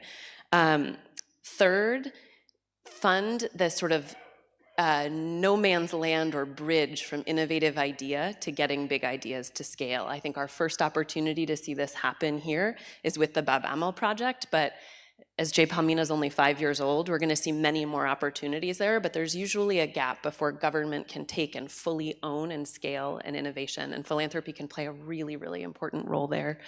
And then fourth and finally, support work embedded directly in government. And so Egypt Impact Lab, HAPI are perfect examples of that, but I think there's scope to do even more of that, given how central the government is, both here, but also across the rest of the region. So I think those are some of the big shifts that we're going to see happen, and the role that J-PAL MENA and all the partners here can hopefully play to help make some opportunity out of real crisis. Terrific. Thank you, Alison. Back to Samer. How do you see academic institutions and universities like AUC helping foster the next wave of evidence-based policy and partnerships? How the future is going to look like? Thank you. That's, I think that's a very important question, because with all the uncertainty and all the pushback on foreign assistance and the collapse of US, I think academic institutions, and I'm speaking more from the perspective of this region and this country, have a very important role. I always draw the example of us as economists, because generally speaking, we believe in specialization. And I think our role as universities that produce and disseminate knowledge is very critical. And the type of challenges that quite long and quite getting longer by the day cannot be solved with one piece of the puzzle by itself. So and actually this is one of the reasons, back to your earlier question, why I think the ONC Sawiris School is a very good partner for this, because we have a very inherent belief in partnerships, whether with the private sector, with the government, and so on. And we don't think anything can, given the complexity of the issues facing Egypt and the region, one can do it by itself. And I want to take this opportunity, obviously, to thank the Community Jamil and the Sawiris Foundation for the support for this initiative for the past 5 years. But I think for universities, number one is really to contextualize the type of research that is being out there. I always say, the challenges that we face in Upper Egypt, in Egypt, are quite similar to the challenges of poverty that are faced in other places in the world. The challenges are global, but the solutions need to be local.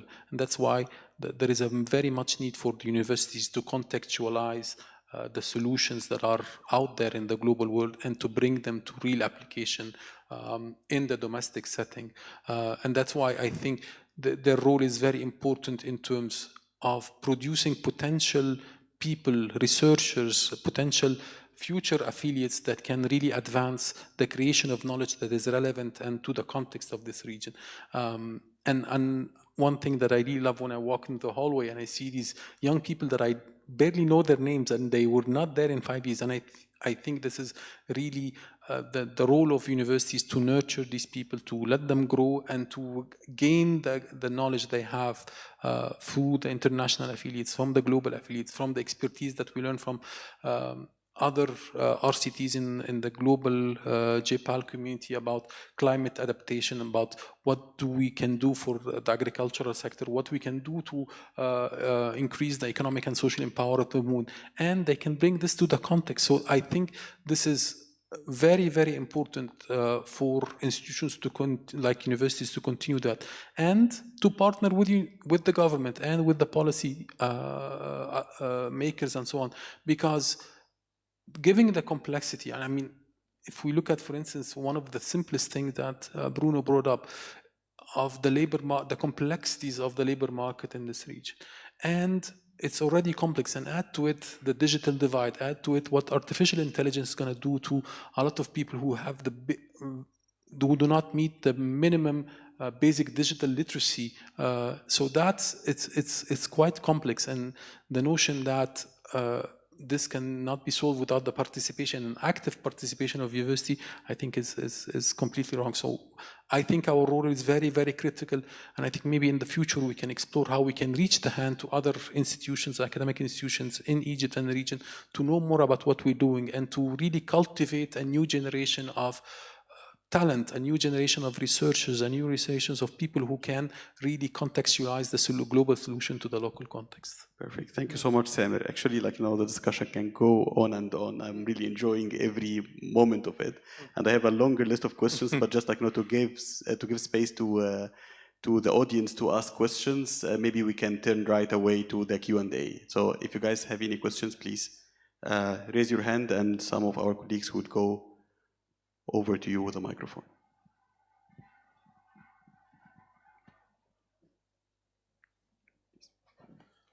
Thank you, Dr. Ahmed, and thanks for the panel, and congratulations for J-PAL for the 5 years celebration. Talking about initiatives that are having collaborations between government and academia and the civil society, who should start? Who should be doing the first step to have the best model of collaboration? Okay, we'll be collecting more questions and then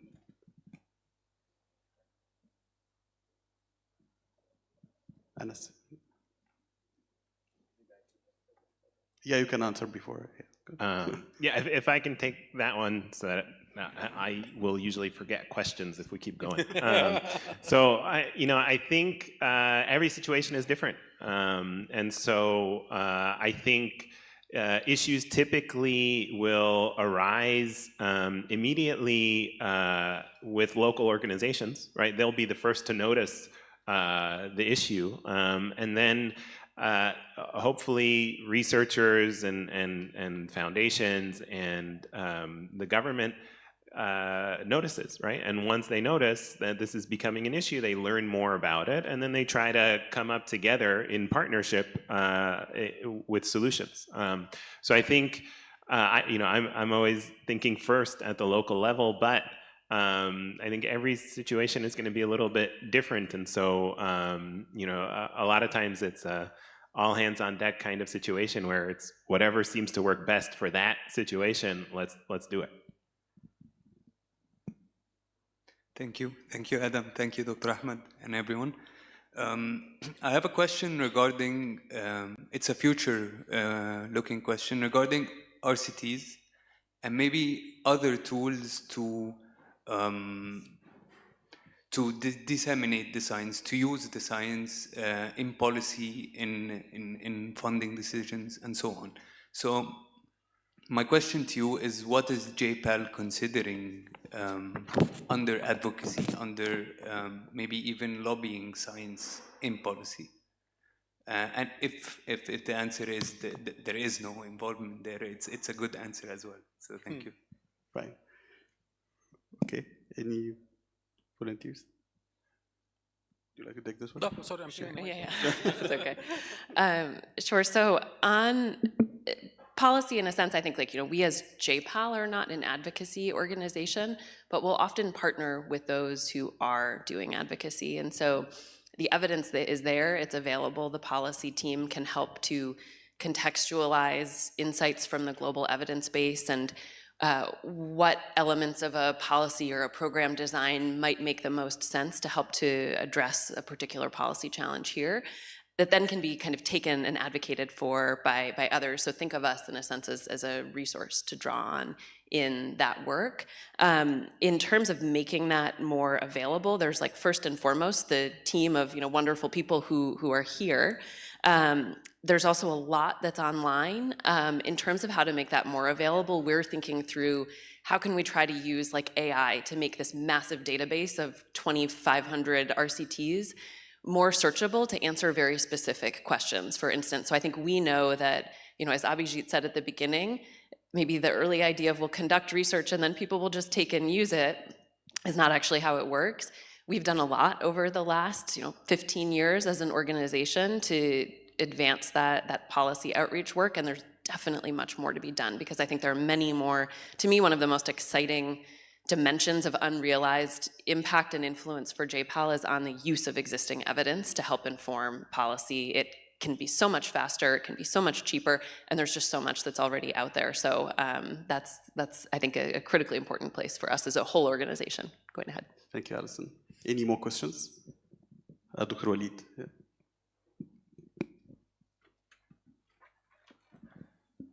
Thank you, Ahmed, and congratulations for the 5 years anniversary of J-PAL. Actually, it's nice to getting back home. I graduated actually from the AUC, but I didn't have the chance to enjoy the new campus. I graduated in the old campus. And my name is Walid Darwish. I'm the Director of Human and Community Development Central Sector at Miss MEDA. I'm the successor of Engineer Medhat Masoud. And it was nice hearing that the word Miss MEDA comes over through most of the audience. Actually, I have a comment, not a question. I want to highlight that the RCT and J-PAL benefit a lot Miss MEDA in evaluating the irregular cause migration agreement with the EU, because we are thinking of shed the light on the impacts of our interventions in the poorest communities. So, and it was started 6 years ago, and the agreement itself and the cooperation with J-PAL started also maybe three years ago. So the finding, maybe it is coming to an end. Tomorrow we are going to have the closing ceremony for the agreement, and we'll share all the results with Dr. Ahmed and Bruno. They will be invited to showcase all the results coming out from the RCT study. I would like also to thank George for his support from Jameel community. If anybody has a chance and would like to come to join us tomorrow in our closing ceremony, this will be more than delighted. And thank you again. Impact evaluation is a very important criteria that should be integrated and embedded of all our works. Otherwise, we will not have the KPIs to measure the role and the success of our intervention. Thank you very much. Thank you, Dr. Walid. We are also very proud of this partnership, and Ms. MEDA is a strategic partner under Egypt Impact Lab and has been one of the earliest champions when it comes to adopting impact evaluation and evidence. Bruno? Thank you back. All your words about this wonderful cooperation that we have had on this project. Perfect. I think that's the end of this very interesting discussion. I would like to thank the panelists. Please join me with a round of applause for all of them. Thank you. And now we are heading for a coffee break, I think, for 15 minutes, right? This direction or that direction? This one, this direction, yeah.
Take their seats. We'll start in 2 minutes.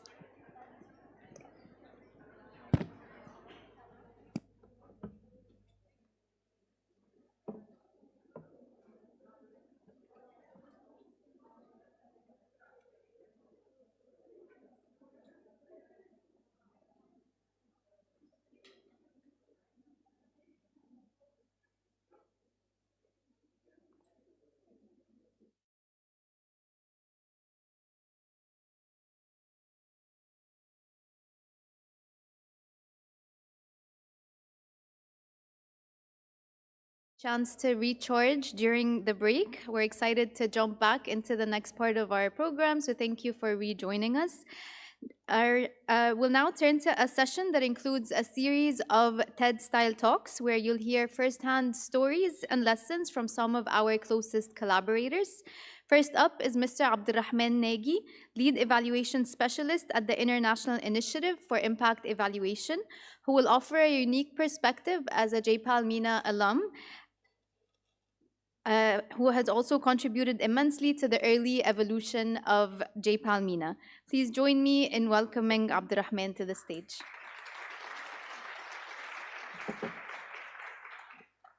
Thank you so much, Nadine. So probably by now you heard my name a few times. So this is me, Abdurrahman, that probably a few people, my colleagues mentioned me a few times. For this, I would like to thank Ahmed and Nadine for inviting me to speak today. And actually, when they invited me, I just got this mixed feeling, being proud and overwhelmed with a lot of feelings think about the very early days of J-PAL and meetings with Iqbal, Alison, Sean Powers, the very early days, as well as Bruno and Adam. And since everyone is blaming me for being too biased to J-PAL, and I don't want to defend this, I'm absolutely very biased towards J-PAL. I thought this today I could take the advantage of being the first hire of J-PAL MENA to talk about a very different perspective of J-PAL. I prepared 100 reasons why you should not work for J-PAL or should not partner with J-PAL. However, Nadine and Ahmed asked me to have a short list out of it, so I'll make it only 5. But please, feel free to reach out to me if you need to know more secrets about why you should not work for J-PAL. So the first reason for me is, usually, I see people in 2 different perspectives. One is like normal people and J-PAL people. And I'm a J-PAL people now. I got affected by J-PAL virus, sorry. So simply, whenever I go to a coffee, every people can order espresso, for example, but usually I think about what could be the counterfactual of ordering double espresso versus single espresso. Can we run this into an experiment? And it's basically the same thing that I think for everything I do in my life, just what could be the counterfactual. Actually working for J-PAL is changing your mindset. Just makes you really wonder about what else could happen if you change your direction or you do something different. This is the first reason. The second reason is there's a huge risk of losing your second name. So before working for J-PAL, everyone is calling me Abdurrahman Nagy. And once I joined J-PAL, people start calling me Abdurrahman J-PAL. Even my very close friends, they introduce me just, that's absolutely, you're not the only person like that, right? Like, yeah, most of my friends, they call me like Abdurrahman J-PAL. Like, and I was thinking it's something in temporary, right? But actually I changed my job 2 times, and still everyone is calling me Abdurrahman J-PAL. It looks quite weird, right? Because now I'm working in another place, still people are calling me Abdurrahman J-PAL. But basically, the thing you need to think about is once you join J-PAL family, J-PAL starts to be part of your identity. And really, you are part of J-PAL. So you're really something J-PAL. A third thing that why you should not work for J-PAL is that basically you would like ever and forever to think about piloting. Everything you need to pilot it. Nothing is final ever at J-PAL. For a very long time, I was hoping to go for safari with my kids. And as J-PAL alumni, the first thing I thought about, I need to pilot this. So I traveled. I did a safari by myself. Proved it was good. So now I asked my family last week, and they went with me to Kenya, to Masai Mara, and enjoyed going to safari. But again, it's a very J-PAL thing, right? Like think about piloting, testing, and just we do not know until we really test something.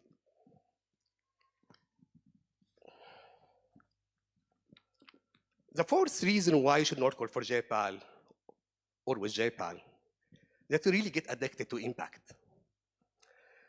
Normal jobs, it gives you like salary, it gives you work-life balance and all of this, but J-PAL gives you development questions. What is working? What is not working? And why? What is the best use out of our resources? J-PAL gives you spreadsheets, data, coding skills, which still makes you a different person, right? And once the data change someone's life, and you see this by your own eyes, you started chasing this feeling. You start looking into like effective reports, effective interventions, and really how we can make the best out of any intervention. The last reasons that I have to work today, and as I mentioned, I have way more, if you'd like to share, to know more, feel free to ask me, is actually the social shock that I got from Professor Abhijit Banerjee when he visited Egypt last time. So when he visited Egypt last time, I was hosting him and just offered him the most famous Egyptian dish, which is koshari. And they asked Abhijit, like, what do you like? What do you think about this? You like that? He said, yes, yes. I tried it several times. And it was like silent for a few minutes, like, how? Did you ever try it before in Egypt? It was like, no, this is an Indian dish. It's like, what? No, this can't be true. This is the most famous Egyptian dish. Please. This is a huge shock for me. And they spent 2 to 3 weeks trying to find one evidence. And unfortunately, it turned out to be really an Indian dish. Still, I'm claiming it's an Egyptian one since we did a lot of evolution to the dish itself. But it turned out that even koshari you must have an evidence to prove it's the Egyptian thing. But here is the truth behind all these jokes I just made. When you talk about J-PAL, you think about researchers, amazing and very smart staff. They work in advancing and advising policymakers about how they can use scientific evidence to maximize their impact. You can basically also think about great training programs. However, J-PAL MENA wasn't built by researchers only. It was built by believers, by people who worked days and nights and weekends, not because they had to, but because they really believed that development is more than good intentions. People who didn't just read poor economics, they lived it. They asked tough questions to know what is good economics for hard times. We absolutely spent a lot of time talking about regression, power calculation, counterfactual, but we also spent a lot of time talking about what we should cook for our friends and what recipes we should provide for our enemies as well. We shared professional and personal journeys. We argued, we loved, we cried, but we always come back to the same question: how we can do good better. This team, these incredible human beings that I see some of them here in our room, they weren't just the staff. They were the soldiers who protected this vision for J-PAL. The ones whose DNA now has J-PAL cells, and I'm sure they will keep these cells forever. You can always find professional staff. People who are graduated from amazing schools, who are really good in doing work, but it's very hard to find believers, to find dreamers. And I'm very proud that in our early days of J-PAL, we were very successful in hiring a lot of believers and dreamers who really helped in building this office and making us today celebrating J-PAL at 5. I'm also deeply grateful for our very early partners who really believed in J-PAL visions. Sawiris Foundation for Self-Development, which I joined them later. However, they still called me Abdurrahman J-PAL. As well as Ms. Mida, our first governmental partner. I remember very well, we spent many days just planning for like, who should be our first governmental partner. And Ms. Mida was like the perfect partner for us. And really turned out to be an amazing partnership and led to a lot of like amazing work and outcomes out of it. For our colleagues, and for Mohammed Youssef, our very dear colleague, who worked till the last day of his life, dreaming of turning this dream of having J-PAL MENA into a reality. For the entire team who made it possible for me not just join J-PAL, but to build our legacy and yes, our luxury too. I would also like to remember our very early staff and colleagues who started this whole thing. I remember in the very early beginning, I got this email from Sean Powers telling me, hey, I got your contact from Adam, who would like to chat with you about possibility of the becoming officer in Egypt and get your insights. I'm really thankful for Sean Powers, for Alison Fahy, for Leila Park, for UN, for Noor Shamout, and absolutely for Iqbal, and for our amazing scientific directors, not our, J-PAL scientific directors. I'm still making the same mistake, sorry for that. Bruno Cripon and Adam, who did amazing jobs. And over the last few years, I spent a lot of time in the field with Adam and with Bruno, that's chatting with people, discovering, understanding more really what is the need and how we can tailor an impact evaluations that can really be useful and can make an impact on the real community. One thing that Adam mentioned today, I would like to correct it very quickly. Adam mentioned that we started exporting a study in 2010. It's 2009, actually.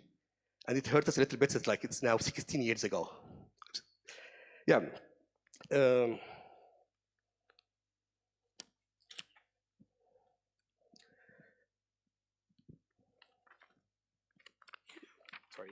I have a very bad memory. So basically, when I say there's no reason not to work for J-PAL, not to love J-PAL, and being biased, I have enough reasons why I should be biased toward the J-PAL. J-PAL by far, and I'll be very honest, by far is the best thing I did in my life. I love it. I really believe that J-PAL is a great investment for our partners. Even when we moved to Sawiris Foundation, I was really keen to ensure that we have this strong collaboration between Sawiris Foundation and J-PAL because I really believe this is the right investment for the philanthropic money, and that's how we can maximize the impact of Sawiris Foundation. So today, I would like to greet the believers who made this dream a reality. To the dreamers who worked behind the scenes, and for the people who made us all proud and celebrating J-PAL at 5 today. And for me, my commitment toward the J-PAL is not only a commitment for being part of J-PAL's team, it's a commitment for life. It's a commitment towards the vision of J-PAL. J-PAL for me is an idea that I believe, and I'm proud that's in my DNA. And if you are lucky enough to join this family, just be ready. You might have to give up with your father's name, because from now on, everyone calls you J-PAL. Thank you so much.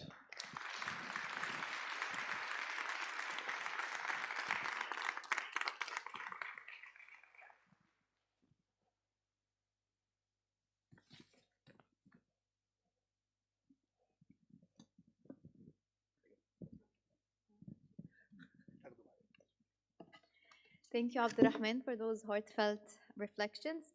Up next, we'll be hearing from Engineer Midhat Masoud, former government official and J-PAL MENA senior advisor, who will be offering an early government champion perspective on partnering with J-PAL MENA. The segment will be in Arabic, so if you require a headset, please get it ready and join me in welcoming Engineer Midhat to the stage.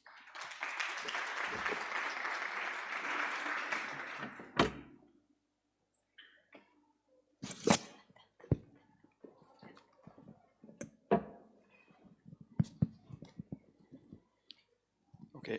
Good evening, everybody. As Nadine said, my speech will be in Arabic. And this is for a reason. I thought that my talk has to come really from inside. So I thought that Arabic would be much better. خليني يعني أدخل في الموضوع على طول علشان أنا عندي تعليمات واضحة ومحددة بالالتزام بالوقت، ولو إن عبد الرحمن متهيألي ما التزمش بيه، بس أنا هحاول ألتزم بيه برضو.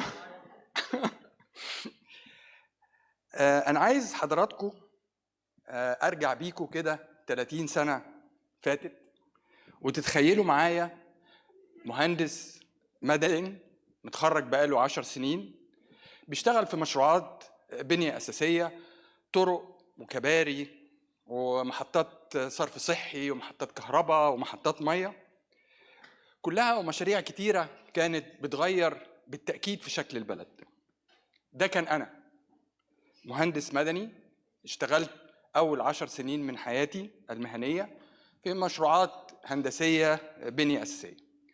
لكن الحقيقة كان في مجموعة من الأسئلة دايما شغلاني وبتدور في دماغي. يا ترى المشاريع اللي احنا بنعملها دي فعلا بتغير حياة الناس اللي احنا مفروض بنخدمهم؟ يا ترى احنا بنعمل الحاجات اللي الناس دي محتاجاها فعلا، ولا احنا بنعمل الحاجات اللي احنا من وجهة نظرنا شايفين انها مناسبة ليهم؟ النهاردة انا عايز اشارككم معايا في مجموعة الاسئلة دي اللي هي غيرت من مساري المهني وخليتني ابقى عندي ايمان باهمية وضرورة ان يكون اتخاذ القرار في الحكومة مبني على ادلة، مش على خبرة شخصية او اقتناع شخصي. الرحلة دي علمتني ان التقييم العلمي السليم المعتمد على البيانات الحقيقية هو اللي ممكن يخلي النوايا الطيبة تتحول وتبقى أثر حقيقي ومستدام. بعد حوالي 10 سنوات من عملي زي ما قلت حضراتكم في مشروعات البنية الأساسية والهندسية، قررت ان انا اعمل تغيير في مجرى حياتي المهنية. قررت ان انا ادخل مجال التنمية، وعلشان كده التحقت بالصندوق الاجتماعي للتنمية اللي هو اصبح دلوقتي اسمه جهاز تنمية المشروعات الصغيرة والمتوسطة والمتناهية في الصغر. هناك شفت الدنيا بشكل مختلف، لان النجاح ما بقاش بيتقاس بعدد الكيلومترات اللي بتتعمل ولا بعدد الميجا وات اللي بيتم توليدها، ولكن أصبح إن هو بيتقاس بأدلة إن حياة الناس أصبحت بتتغير أو بتتحسن بالفعل. في 2013 كان عندنا تحدي كبير. كنا شغالين على مشروع بنية أساسية وأشغال عامة كثيفة العمالة بتمويل في وقتها كان حوالي 300 مليون دولار بتمويل من البنك الدولي والاتحاد الأوروبي. وكان السؤال وقتها إزاي نثبت إن المبالغ المهولة اللي احنا بنصرفها دي بتعمل أثر أو بتجيب نتيجة أو ليها بتعمل تغيير حقيقي. وفي الوقت ده اتعرفت لأول مرة على موضوع تقييمات الأثر، وبالذات التقييمات باستخدام منهجية التقييم أو التقييمات العشوائية اللي هي طرق بتخلينا نعرف إذا كان شغلنا جاب نتيجة ولا لأ. وهنا كان ليا الشرف إن أنا اتعرفت على دكتور آدم عثمان، دكتور أحمد السيد، أستاذ عبد الرحمن ناجي، وفي مراحل لاحقة دكتور برونو كريبون وأليسون. كل دولت قدرنا إن احنا طبعا الكلام ده كله كان قبل افتتاح مكتب عبد اللطيف جميل للشرق الأوسط وشمال أفريقيا.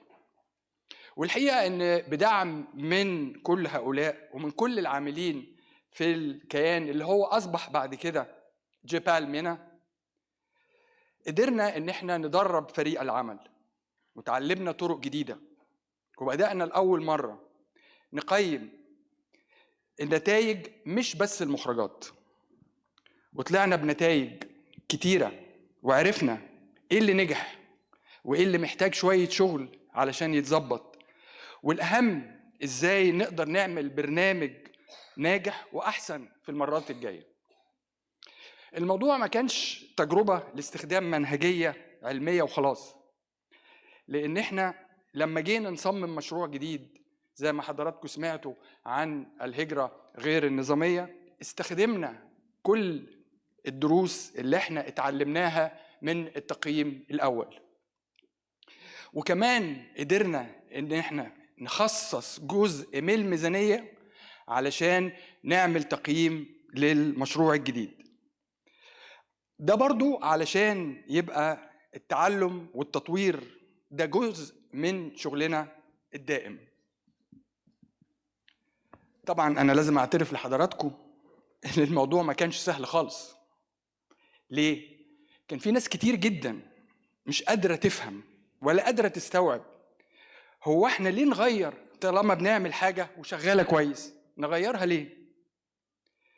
التقييم الدقيق معناه شغل أكتر، معناه وقت أطول، معناه تأخير أحيانا، وكمان معناه حقائق ممكن تبقى مش مريحة. بس لما ابتدينا تركيزنا يبقى على التعلم أكتر مش على انتقاد الناس القائمين على التنفيذ، الناس ابتدت تثق في المنهجية دي، وبقيت برامجنا أحسن واتطورت، وفي الآخر عملنا فرق أكبر وأفضل للناس اللي احنا أساساً مفروض نكون بنخدمهم. حابب أشترك مع حضراتكم في 4 نصايح أو 4 أفكار للناس اللي شغالة في الحكومة أو في التنمية بصفة عامة. دائماً وأبداً بنؤكد على إننا بنقيم برامج، بنقيم سياسات، بنقيم مشروعات، ولكن لا نقيم أشخاص. لازم يكون عندنا هدف واضح ومحدد لما نيجي نعمل دراسة لتقييم الأثر. بمعنى أوضح، لازم نبقى عارفين إيه هي الأسئلة اللي إحنا ما عندناش إجابات ليها ومحتاجين هذه الدراسة تجاوب لنا على الأسئلة دي. استخدام الأدلة مش بس علشان تثبت إن مشروعك ناجح أو إنك أنت بتشتغل صح، ولكن علشان تقدر تطور وعلشان تقدر تعدل، حتى لو وقفت برنامج طبقاً للنتائج اللي أنت توصلت لها. برضو نقطة مهمة جداً لازم نخلينا فاكرين إن البيانات في حد ذاتها ملهاش قيمة لو ما استخدمناهاش صح في قرارات المستقبل. طبعاً كل اللي أنا عمال أقوله ده ما كانش هيحصل من غير شراكة حقيقية وشراكة قوية مبنية على ثقة متبادلة وأهداف مشتركة واحترام للعلم، وفي نفس الوقت مراعاة للواقع اللي احنا بنعيشه. مع بعض قدرنا نعمل ثقافة جديدة. الأدلة مش بس بنجمعها ولكن بنستخدمها في شغلنا. والحقيقة إني بعد ما بلغت السن القانونية للمعاش انضميت لفريق جيبال مينا كمستشار أول للسياسات، وده كان من حوالي أكتر من 3 سنين. البداية أنا كنت متردد، عندي يعني كده أخد الخطوة دي ولا ما أخدهاش، لأنه أنا طول حياتي المهنية سواء ال10 سنين الأولانيين أو بعد كده كلها كانت في موقع التنفيذ، مش في موقع إعطاء نصايح ولا إن أنا أبقى بدي استشارات. ولكن الحقيقة إن التجربة دي علمتني كتير، وتعلمت كتير جدا من الشباب اللي موجودين في الفريق بتاع جيبال مينا، وأرجو إن هم كمان يكونوا اتعلموا حاجة مني. في النهاية عندي أمل بسيط، نفسي مؤسسات أكتر تستخدم الأدلة كأداة للتعلم والتطوير. وبالتأكيد أن وجود المعمل المصري لقياس الأثر اللي تم إنشاؤه في وزارة التخطيط والتنمية الاقتصادية والتعاون الدولي أكبر دليل أن احنا ماشيين في الاتجاه الصح. يلا نبني مستقبل كل قرار وكل برنامج، ونبدأ بالسؤال اللي غير مجرى حياتي المهنية: هل احنا بالفعل بنعمل كل اللي نقدر عليه علشان نحقق أكبر قدر وتأثير إيجابي ممكن على الناس اللي احنا أساساً مفروض إن احنا بنخدمهم؟ هل عندنا الرغبة والفضول الكافي علشان نكتشف طرق جديدة نقدر نساعد بيها مجتمعاتنا أكتر؟ هل فعلاً احنا بنعمل فرق؟ وشكراً لحضراتكم لحسن الاستماع.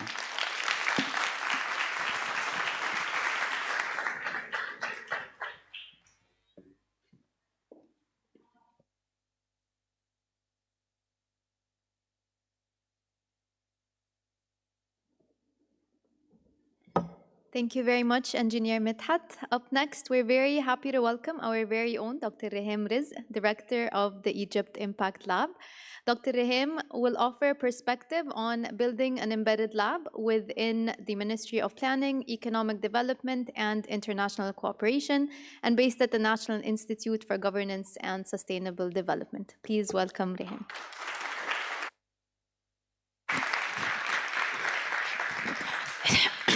Thank you, Nadim.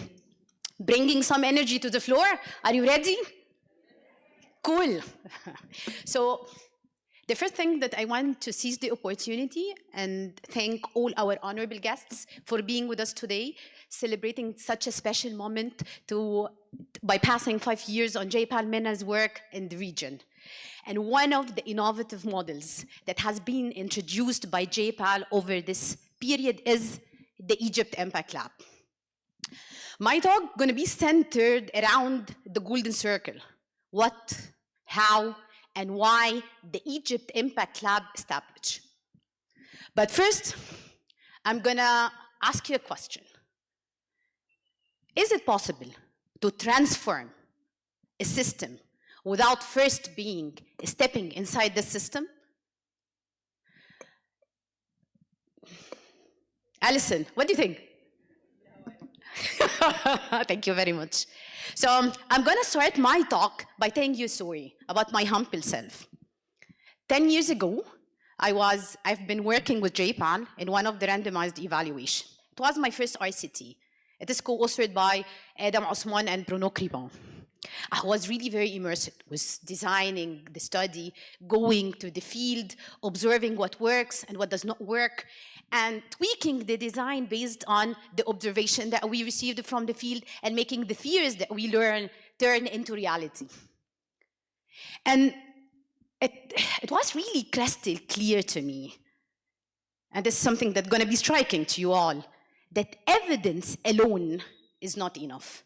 If you want evidence to inform policy, there must be a system live within the government, inspired by insiders, not outsiders who come from outside the system. Later on, I joined the government for almost 5 years, working closely with different ministers, with growing demand, limited fiscal space, and recently the collapse of US aid. Ministers found it's really very crucial to find practical tools to guide their decisions on what are the most effective and cost-effective policies. I realized over time that Egypt doesn't need more studies, but need a new model that can make evidence live within the system and informing decision-making process. And from here, we start to talk about the idea of the Egypt Impact Lab. And before jumping into the how, I'd love to walk you through the development map in Egypt since 2015. It was really a very pivotal moment for Egypt. Many reforms were underway in education, health, rural development, financial inclusion, local development, climate resilience. It becomes really very difficult for one ministry to do this all. It becomes a shared mandate. And it is really very vital now for us to generate evidence for policymakers on what works and what does not work.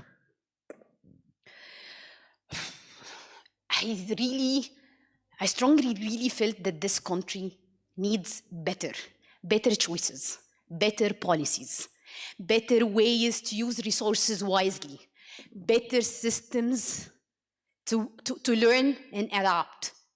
And from here, the mission and the vision of the Egypt Impact Lab formulated and took change. Early on, we started building trust with government partners and show the importance of using evidence in informing decision-making process. Later on, the momentum paved the way to institutionalize the Egypt Impact Lab into the National Institute of Governance and Sustainable Development. Give it preeminence, legitimacy, and clear mandate that Egypt Impact Lab support the government in using and generating evidence. What do you think the model missed. There is something that is really very important that we missed in this model. What makes the EIL unique is not where it sits, but how it works. Our embedded staff, who works closely with their peers in different ministries, informing priorities, finding practical tools to strengthen the implementation, building their capacity to use evidence, make this mission easier. So, and this is one beaten without the support of the real chain, without the support of the real driver of reforming, the government champions. In every ministry, we engage with a set of individuals. They could be senior officers, they could be technical leads, department heads, who really believe in using data to make smarter decisions. This makes the Egypt Impact Lab respond very quickly as the national plans evolve. Those actually, we think about it. What makes a good idea failed? What makes a good idea failed, it's not always that it is a wrong idea, but it doesn't have the right champions who defend it. And this is what the Egypt Impact Lab works on, works to prevent. So, what is the question that we all have in mind now? What are the challenges? What, right? Does working with the government is an easy task? Of course not. Working with the government requires navigating changes, new leaderships, changing the priorities, restructuring for the system. And with the support of our network of champions, we sustain the work and keep the pace of learning. So over time, EIL portfolio is growing not only in terms of projects, but in partners, in people. As we speak, we engage with more than 30 development and government partners, evaluating over a dozen national programs and policies in 12 governorates over diverse of sectors: financial inclusion, education, health, gender, labor, and climate resilience. So, with the trust that we built and the depth of our relationship with the government, make the Egypt Impact Lab part of the system, not a part of the system, or even advising to the system from the outside. If I want to conclude, unlike other contexts, it may take years to build this relationship with government.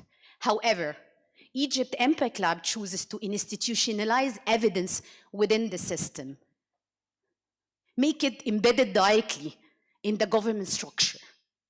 We see Egypt Impact Lab is not a one-time collaboration, neither a project, nor a program, but it's a model that can make evidence live within the government structure.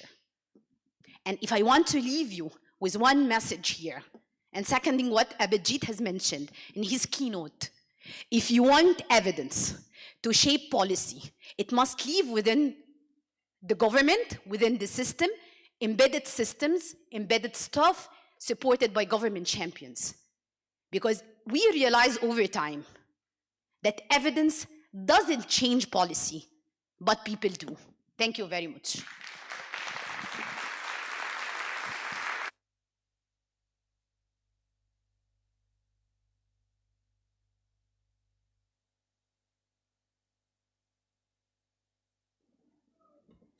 Thank you very much, Dr. Rahim.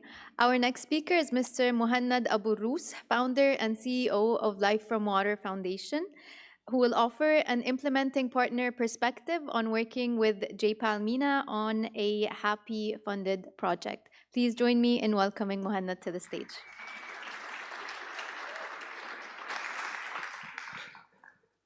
Have you ever seen a white elephant? This was the question the local community in northern Kenya asked me a few years ago. I laughed. They told me, come, we will show you one. And I stopped laughing. They took me off the road, and honestly, I thought I was going to be kidnapped. Then we stood over a massive concrete reservoir. It was built to deliver water to dozens of villages, villages facing extreme drought and climate change. It was funded, implemented, completed, celebrated by donors, implementers, and government officials. But yet, it has never delivered a single drop of water. And why? Because it was built on the other side of the mountain. And that was the white elephant. A rare and expensive gift, so costly to maintain, so that it burdens its owner and failed to achieve its objective. In this case, delivering water. This story has changed how I see impact forever. That impact is not just good intention, it's not impressive design, but real transformation on the ground, guided by evidence. At Life from Water, one of our core values has always been excellence. And for us, excellence is not just about high technical standards. It's about honoring every donation we have and working to make the best and most meaningful result out of it. It's about not settling for good enough and always asking, what else can we do to improve? We thought that technical mastery was enough. If we designed the most cost-effective systems, then we were doing our job. And that was our mentality before we got to know J-PAL. We were introduced to J-PAL by the Sawiris Foundation. They told us that there is something called randomized impact evaluation, and you need to include that into your project with us. We agreed, thinking that it was another donor requirement. But quickly we realized that impact evaluation isn't an obligation. It was an opportunity that revealed both our strengths and our blind spots. It told us, don't depend on your intuition, your experience, your consultant. If you really want to make the best use out of your resources, you need to measure your impact scientifically. Our first RCT was with the exceptional PI, Julia Piccioni. Her expertise, collaborative approach deeply aligned with our work. We evaluated our community-based treatment units, where we empower local communities to run and maintain their treatment units, while they sell the water to the community at minimal fee, so that they cover the operational cost. A scalable model that ensures sustainable water management at the village level. And since the beginning, it wasn't a top-down research project. It was joint learnings, full of iterations and valuable lessons. But internally, we faced skepticism. Our operation team thought that question, it's relevant. It's very theoretical, they said. It will not help us on the ground. So we invited Abdurrahman Negi, back then from Sawiris Foundation, to our annual retreat. He came and he made a very impressive session about the logic of randomized impact evaluation. For me, myself, the management team, we were very inspired. But for the operation team, they didn't quite get it, but they started asking questions. And that session led us to attend the ESP, where we explored randomized impact evaluation in much more depth.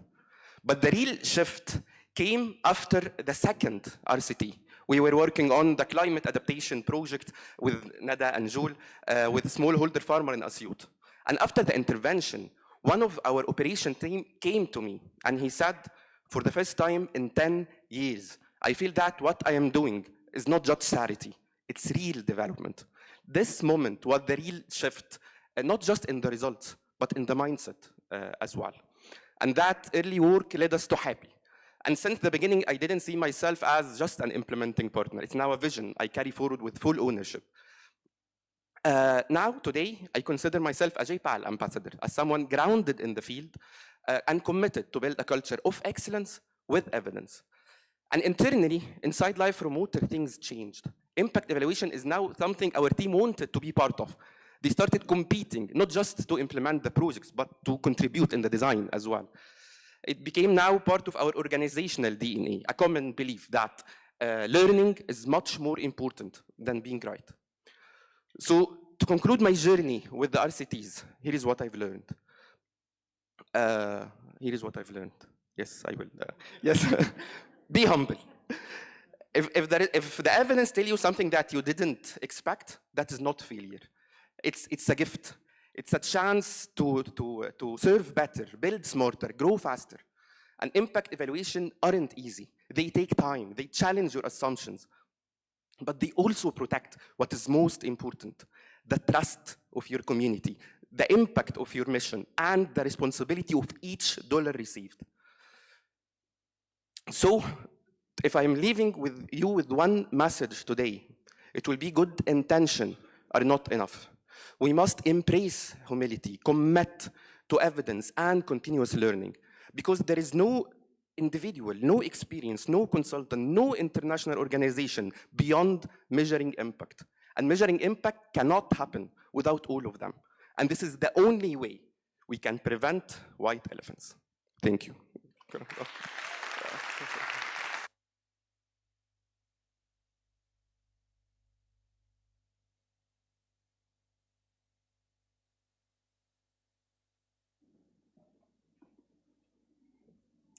Thank you very much, Mohannad. For our final TED Talk, we're pleased to welcome Ms. Noha Magdi, MENA Scholars Fellow, Assistant Lecturer of Economics, and a PhD candidate at Cairo University, who will offer insights as a local researcher on how the fellowship is contributing to her professional journey. Please join me in welcoming Noha to the stage.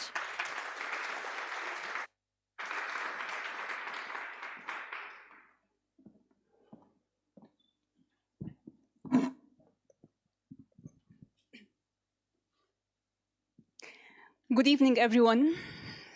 On a random day in August 2019, I received a very thoughtful message from my friend Reem, who knows how much I'm interested in pursuing the joint MicroMasters program between J-PAL and MIT. While visiting the MIT campus, she took the opportunity to capture this photo especially for me, where she wrote, "Noha, MIT is waiting for you." But my journey with J-PAL actually started in 2014. When I came across the Challenges of Global Poverty course and got introduced to a whole new perspective on poverty and the lives of the poor that shaped my interests at a young age and my aspiration to specialize in development economics.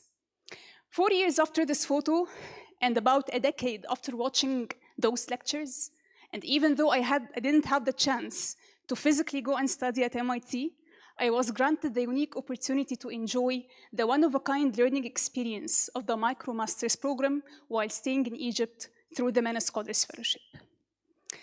Since I got accepted into the fellowship, I have genuinely experienced what a comprehensive and truly exciting a learning journey can feel like. From attending weekly lectures for the MicroMasters courses that unpack the theory behind impact evaluation, to getting direct exposure to J-PAL MENA projects in action. From learning about modes of data collection and how survey teams are built, to attending an actual enumerators training in order to understand how things go in practice and the challenges encountered in the field. While navigating all this new knowledge, we as fellows had the chance to connect with and learn from great mentors who generously shared with us their valuable insights and guidance throughout the journey.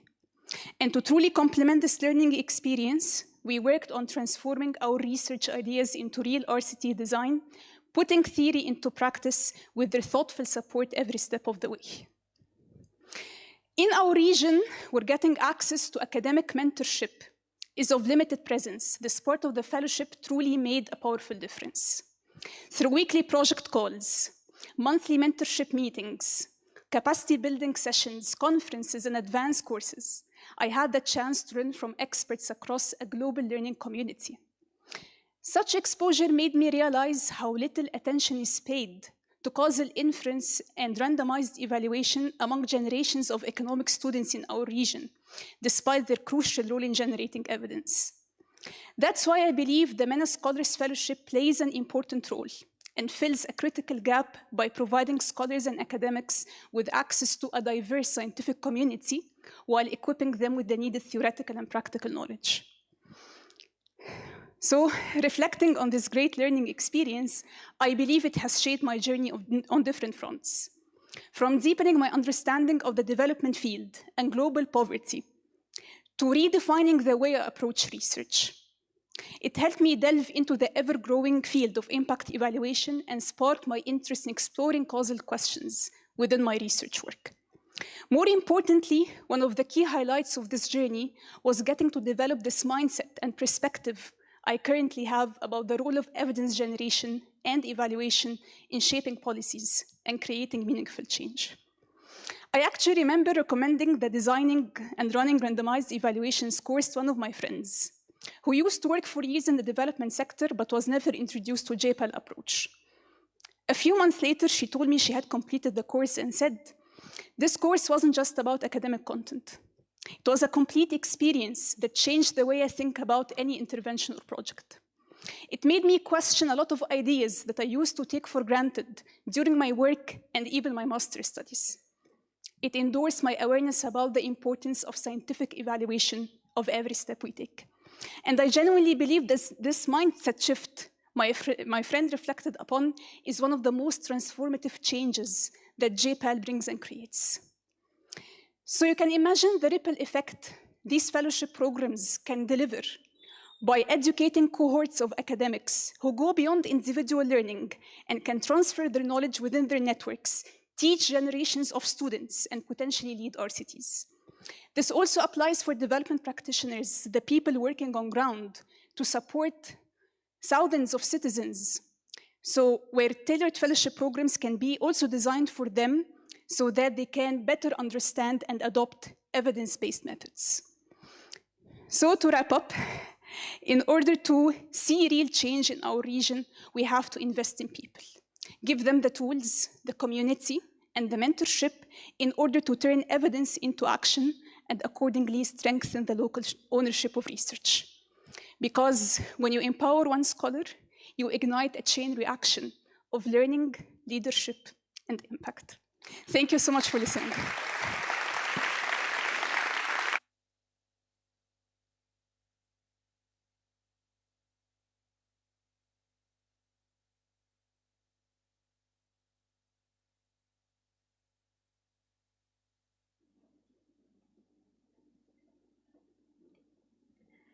Thank you, Noha, and to all of our TED Talk speakers for sharing your reflections.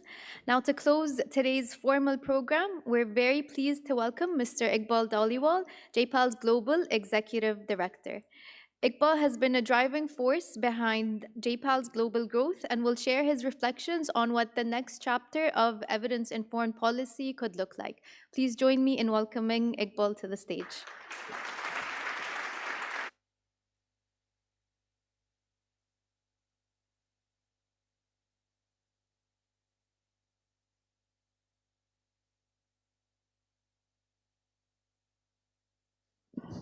Okay, yeah.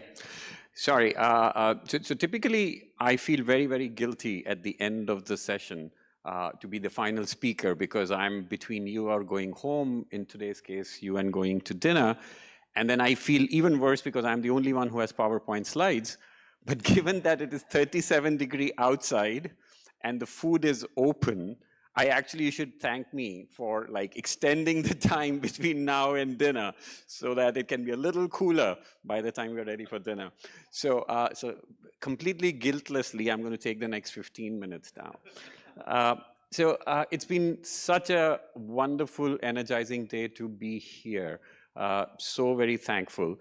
This is my 17th year at J-PAL, so as you can imagine, I have been at a few, at 5s, at 10s, and recently at 15 for our India office. And very quickly, I learned a few years ago that there is absolutely no point me telling anybody in any of these regional offices what your key priorities should be, how the world is, how you should be doing those things, because I am here to learn from you. Instead, what I found was useful, and a question that people continuously ask me is that, okay, you travel so much, what are the other regions, what are the other countries similarly placed experiencing, what are the key challenges or threats they are seeing, and can you talk a little bit about that? So that's what I'm going to start with for a few minutes, and then I have the distinct pleasure of thanking a few people who made MENA's journey possible.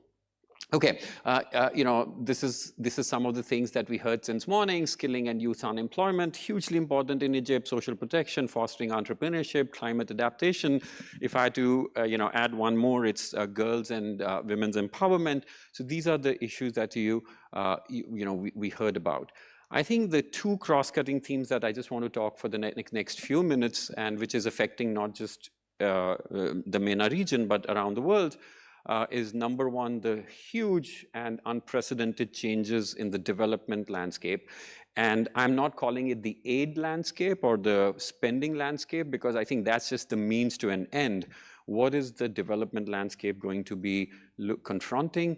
And the second thing, how AI is actually changing the way we are thinking about the social sector and the outcomes around that. So those are kind of the two themes that I thought would be useful for me to cover rather than talk to you about MENA.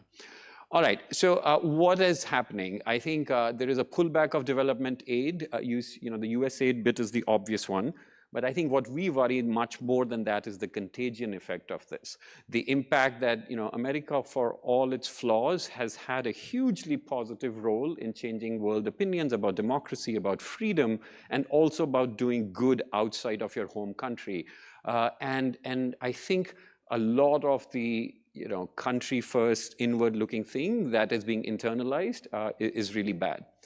The other trend is that this is coming exactly at the time of huge budget cuts. Fiscal spending for many, many low and middle income countries never really recovered after COVID. And so you have this point in inflection, sort of a point where just about every country, whether it is a low middle income country or a rich country, has very little fiscal space. You bring together with that a skepticism about spending on development, not just foreign aid, but in development in general, whether it's even things like health insurance in the US. And then all of a sudden it means that a lot of these things are being normalized. And I think what is sad is that, this is also leading to not just a loss of money, but about exchange of best practices and ideas. So we've been talking, as Alison said, since the last 6 months, all of us at J-PAL have been engaging with a lot of players around the world. And this is what, in this one slide, I'm distilling not hours, not days, but weeks of conversations we've had with dozens and dozens of people about kind of what is the way forward. I think, I categorize the LMIC governments and the bilaterals, multilaterals together, but I think there's an overarching sense that we need to measure impact and cost effectiveness because every dollar today is even more valuable than it was before. And this is not just for aid, but internally for governments. Both those things are important. And we heard the word impact a lot of the time today, but J-PAL also equally is worried about cost effectiveness, and we are doing a lot of analysis. Abhijit told about this earlier, telling the story of development programs. Again, I'm not saying aid, but I think it's equally important for the country governments, for the education department, for the health department, to talk about how the programs they are investing in are truly having an impact, both in a quantifiable way as well as sometimes in anecdotal way. Making foreign aid discussion part of the political discourse. Like if Africa or countries in Africa, Abhijit talked about PEPFAR, I was in South Africa the day these cuts were announced, and it was devastating for the folks there to see the cuts in PEPFAR. I think it's an equal responsibility of both the bilaterals, multilaterals, but equally of the countries that sometimes are receiving some of these programs to talk about how development aid or the technical expertise has positive impacts. Because otherwise, I think there is a lot more skepticism that gets fed. And then there's this call for new models of development. I was with one of the largest foundations in the world, name shall stay anonymous, and they said, look, every year, hundreds and thousands of private businesses are built and then they die. Why do we have to assume that all nonprofits and all social enterprises need to survive and that we need to give them a lifeline? And maybe this is a moment where you need to get the most impactful and the most efficient to survive. So that's one. Public-private partnerships are different. There are two quick ones. I think raising domestic revenues. One of the areas where RCTs have actually played a hugely important role, and we have a growing body of evidence, is on tax collection.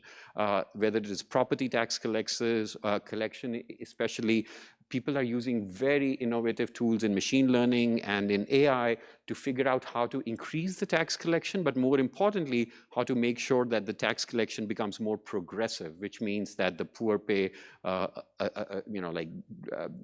simply stating that the rich pay a higher share than the poor do.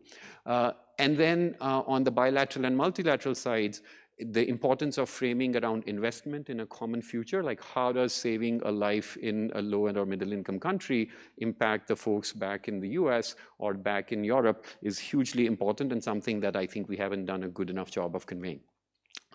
And then what have we learned from talking to a lot of researchers and policymakers in this space?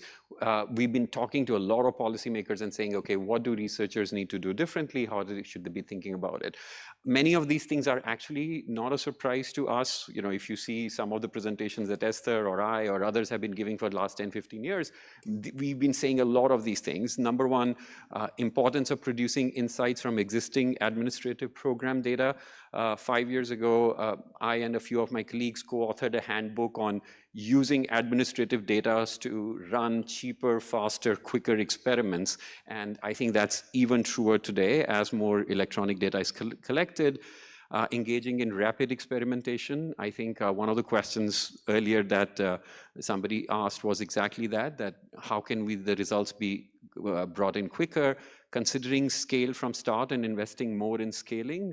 You know, again, you heard Alison say this earlier, that, you know, we shouldn't think about every new opportunity as an opportunity to do an RCT, but an opportunity to do scaling. And I think that's hugely important, especially as Abhijit said earlier, there are 2,400 RCTs now. And so what are we doing that? Collecting better cost data, generating implementation guide. Again, somebody mentioned this earlier, that one of the big reasons that more programs don't get scaled up is because we don't have enough details about how to do this. And I think it's very important. Establishing systems to share results which are not included in academic journals. Like, I think oftentimes academic journals will take out some tables, they will tell you to remove that. And I think at J-PAL, we're now thinking, how do we bring that information back in? Emphasizing evidence on systems, not just on a particular program, the integration of a particular program into the system, how the system has to change, and more local philanthropists to fund research. So I'm sorry if a lot of this is obvious to you. I think a lot of these individual points were, but I just wanted to bring it all together in one thing. So then let me go to my second part of my brief intervention, which is around leveraging technology. I think in addition to all of this, there is a huge role that technology can play in kind of accelerating our development programs. Okay, you know, like, whenever I talk to people about AI, literally everybody falls into two camps. Either there are people who are like, oh, AI is going to be wonderful, it's going to change everything, it's going to be brilliant. And there is another set of people for whom it's like, AI is going to be terrible. Well, either it's going to have no effect, or it's going to be terrible, it's going to kill jobs, it's going to be horrible.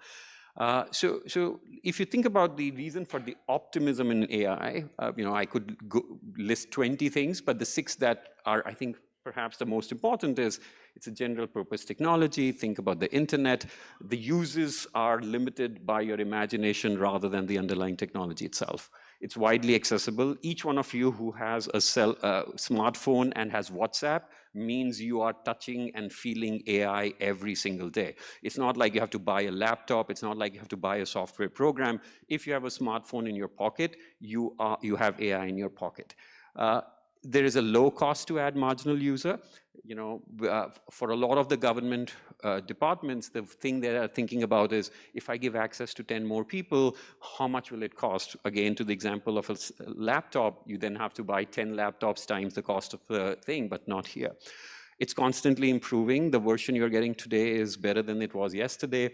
It's multimodal, which basically means it can, you know, initially it could handle text, then it could handle images, now it can handle voice, now it can handle video. And so it brings together every single way that we absorb information. And so it's really very different from earlier technologies.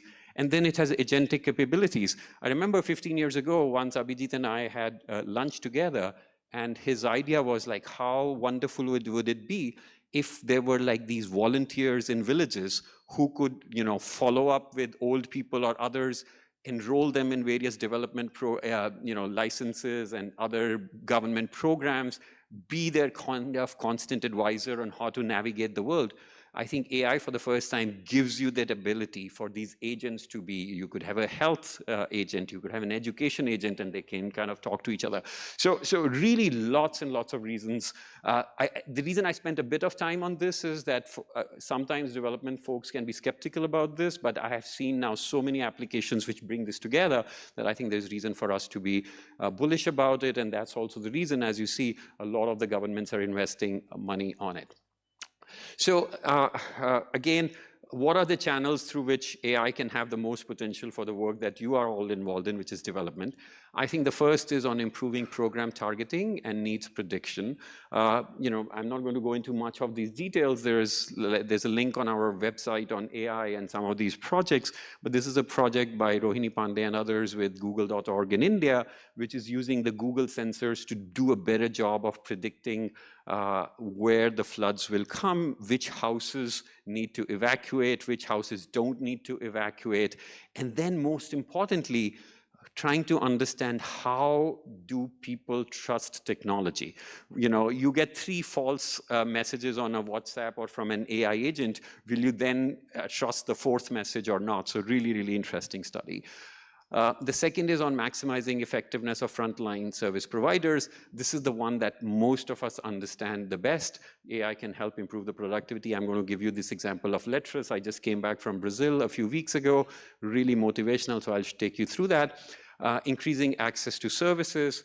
Think about agricultural extension workers, some of the most important folks in a farmer's life, but good ag extension workers can be really, really hard to get. AI can relax the constraint on the supply side, and this is hugely important for governments. Reducing bias and ensuring fairness in programs. Oftentimes when you hear about AI, you hear about bias in the other direction, right? You're like, okay, these algorithms are biased and so forth.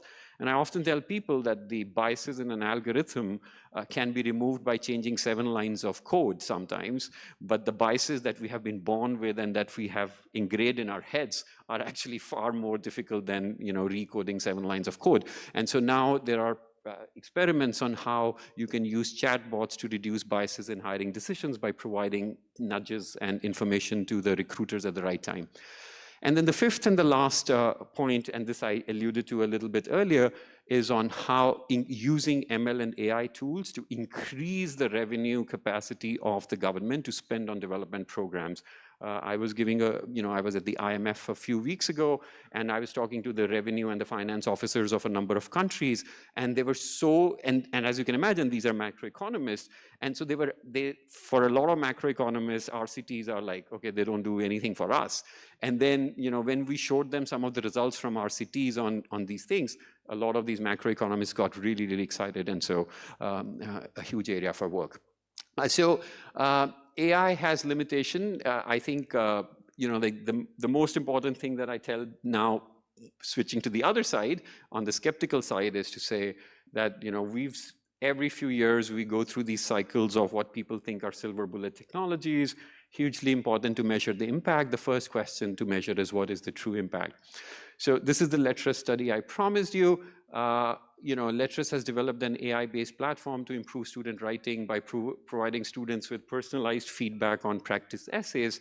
So now that seems like the head news, right? Like this is what AI does, but actually that's not the real thing. The real thing is that by allowing AI to provide the feedback on the essays, you can free up the time of the teacher to engage one-on-one much more meaningfully with the students in the class and so forth. And so, there is this particular essay is used in these school systems, and it's like a standardized essay, and based on that, all the states in Brazil are ranked by how well or they did or not. So Letras increased teacher engagement with students by 35%. This is the main point. It improved writing test scores by 17 points. And most importantly, closed the public-private school test gap. Let me show you this visually, what this means. So FS is the state where this particular program was being evaluated. As you can see, so all those names are different states in Brazil. This was a middling state. It wasn't doing too bad, but it wasn't doing too well either. But then if you look at the control group for this particular experiment, their test scores were so low that actually, if you just look at the population that this particular lecturers was serving, if you just took that population group, the public schools, they would actually be at the worst performing state in Brazil. And then what did this AI tool do? It pushed the treatment group all the way to number 2. So you think about it, right? Like they went from being one of the worst performing states to being the second best performing in terms of like a state if you just looked at the control group. That's the power of that particular tool. But then it begs the question, who benefits? I think, like, does AI benefit everybody together? Why do we need to do an RCT or measure the impact? So here's a very famous study by folks at Stanford and MIT, which was published and created quite a wave, which was that a Fortune 500 software firm introduced AI for their customer support center. Think about when you call up somebody and say, hey, my laptop is not working, my phone is not working, and somebody says, oh, reboot it, change this, change that. So that's your customer support agents. And what they found is that, if the AI is used to prompt and help these people, the less skilled, less experienced workers saw large improvements in their productivity. However, the AI assistants reduced the quality of conversation by the most skilled agents, because the most skilled agents who were engaging with the clients actually stopped that, and they were just kind of reading the AI prompts. So AI helps kind of reduce the productivity gap between the lowest and the highest performers by improving the productivity of the lower one, right? So great result. Now, fast forward, and this is an RCT which was again done by some of our affiliates, including Rem Koning. This is, I think this was in Kenya, where they basically provided AI tools to entrepreneurs, and they tried to see, so the AI tool was giving advice like, you should invest more in marketing, or you should perhaps think about changing the price of your product, and so forth. And here, they found exactly the opposite results. The tool helped the high performers, while lower skilled entrepreneurs were worse off when given access to the tool. In fact, many of them went bankrupt. And the reason was because when AI was giving advice like, oh, you should spend more on marketing, they would just write a big check for marketing. Or when AI said, maybe you should consider lowering prices to become more competitive, they would lower prices to a level where it was actually unprofitable for the business. And so I think really important to understand why, how to do this. And I think countries like Egypt, India, South Africa are at the forefront of where these applications can be experimented. And then the final and the most important point, I think, with AI is how will the AI tools be integrated into existing systems and processes. And then, here is an example of the tax collection thing. I actually helped set this up many years ago with Aprajit in a state which, again, there's one state we can talk about, another one wanted to stay anonymous. Which was basically using machine learning to understand who are the people who are likely to be cheating on something called value-added taxes, and therefore who the inspector should raid, rather than the tax inspector decides, okay, I'm going to raid Iqbal because maybe he didn't give me a bribe this month, whereas I will let somebody else go. And what they found is that 53% of the firms flagged by the ML tools were fake, compared to just 38% of the firms in status quo. So the machine learning tool greatly increases the chances of finding who is stealing on the taxes. And yet, tax collection did not improve. The use of the tool did not lead to more or faster cancellation of fake firms, simply because there was no increase in enforcement against the beneficiary firms. And so it begs you the question that what is the point of this tool if the system that is going to use this tool is not going to change to adapt and take the lessons from this AI tool? And I see this all the time as I go to these AI events. There's pressure from the government, and everybody's like, AI, I need to show some performance. They bring in these tools. Many times consulting firms are providing these tools. They're not thinking about how it's going to be integrated. So I'm going to end there and say that I think the basic message is roughly the same. Design AI interventions for high impact. There is so much evidence on what are the underlying mechanisms that work. So Abhijit and Esther and Rachel, they had worked on teaching at the right level. With Pratham, it's one of the studies which was cited in their Nobel citation. And now Daron Asimoglu and I and Pancho Gallego are working on bringing AI tools to reorganize the exact same classroom, but using AI tools to see. So rather than starting afresh and saying, oh, we're going to apply AI tool here or there, we are using Abhijit and Esther and Rachel's insights on what the mechanisms are. Similarly, assessing the algorithm, my co-chair on this, Sendil Mulanathan, also one of the co-founders of J-PAL, talks a lot about how in silico assessment of algorithms, design and training data is so important and so rarely done. Evaluate the application itself and then scale and share the results. So really, really basic stuff.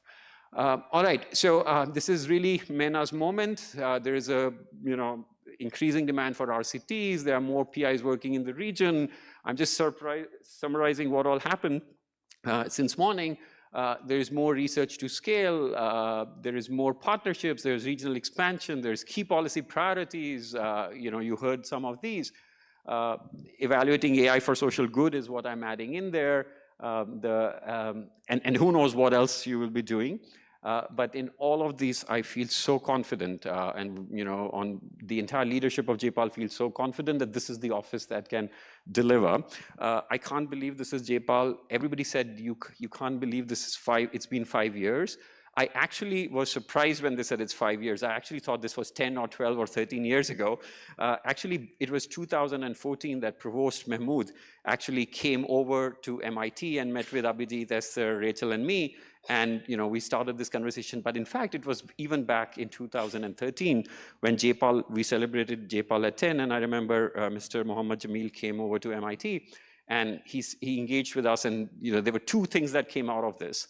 One was the importance of MENA as a region, and number two, the importance of working with governments. One led to IGI, our Government Innovation Initiative, and the other led to eventually this. But the journey was really, really long. And so I'm telling you the journey before these photos. So that was in 2014. And then lots and lots of preparation, planning. We had Vice Provost for Research, Ahab, Mr. Ahab, with whom we worked a lot. And then the date to remember is October 14th, 2019. And on that day, I have been invited to London by George and Mr. Mohammad Jamil to their home to meet with Mr. Naguib Sawiris. And the entire plan was to discuss, the next steps for J-PAL MENA. And I land in London, and I'm on the taxi over to the hotel to change before going to their house, and the phone starts ringing crazily. I have one message, 2 messages, 10 messages. It just happened that Abhijit, Esther, and Michael won the Nobel Prize while I was on the flight from Boston to London. And so, I think that just showed how, fortuitous that moment was. That between the community Jamil and the Jamil family, the Sawiris Foundation and the Sawiris family, and a conversation on MENA, it all came together. So I'm actually not surprised at all that J-PAL MENA has done so well, because it was born on such kind of fortunate circumstances. So this is the launch of J-PAL MENA. Those two photos just show the breadth of the RCTs that you have done. The launch of Morocco Innovation Lab, of Happy, our ESP, and most importantly, our incredible staff, who I'm sure will help us deliver everything. So I just want to, therefore, end by saying a huge thank you to Community Jamil, to the entire Jamil family, to Community Jamil and George, who have been so instrumental in this.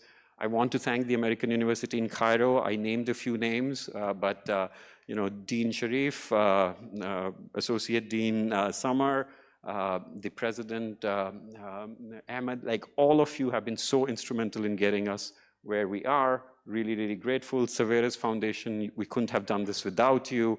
Thanks to you, thanks to the entire family.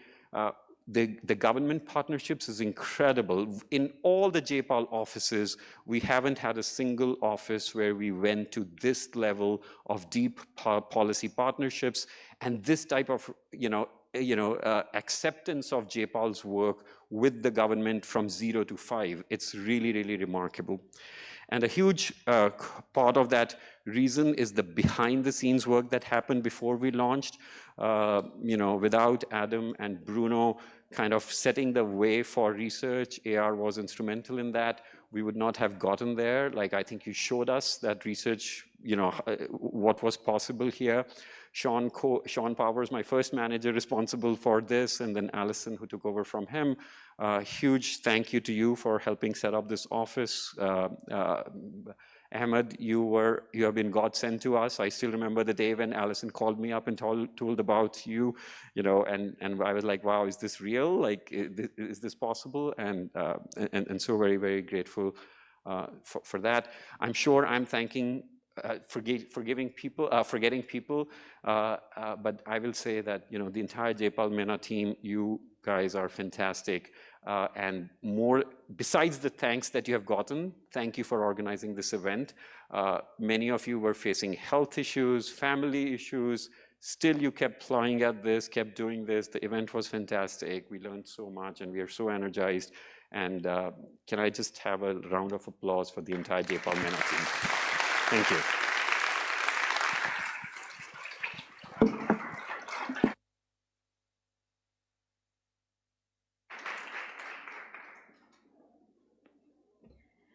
Thank you very much, Iqbal, for these reflections that I think offer a very well-rounded perspective on where we can go from here.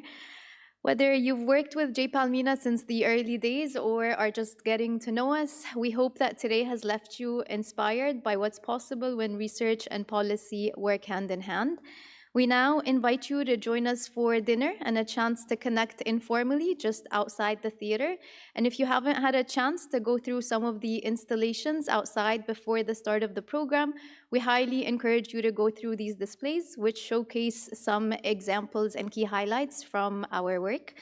As we wrap up today's event, we want to thank all of our speakers, guests, and partners for being a part of this celebration and for joining us today and for being a part of J-PAL MENA's journey. We want to thank the entire current and alumni J-PAL MENA teams for their work over the years to bring us to this point. And an incredible thank you goes to a subset of the team for their tremendous work to work on this event. This includes Nayira Al-Husseini, Aya Salema, Nadine Wael, and Farida Megid from Communications, Eheb Riyad, Aya Bahtini, and Shaimaa Salim from Finance and Operations, Arwa Adil and Mariam Youssef from the Egypt Impact Lab, and many other team members who supported curating the content and the photos of the outdoor displays, and also supported coordinating the event on ground today. On behalf of the J-PAL MENA team, thank you all for joining us today, and we look forward to continuing this work together.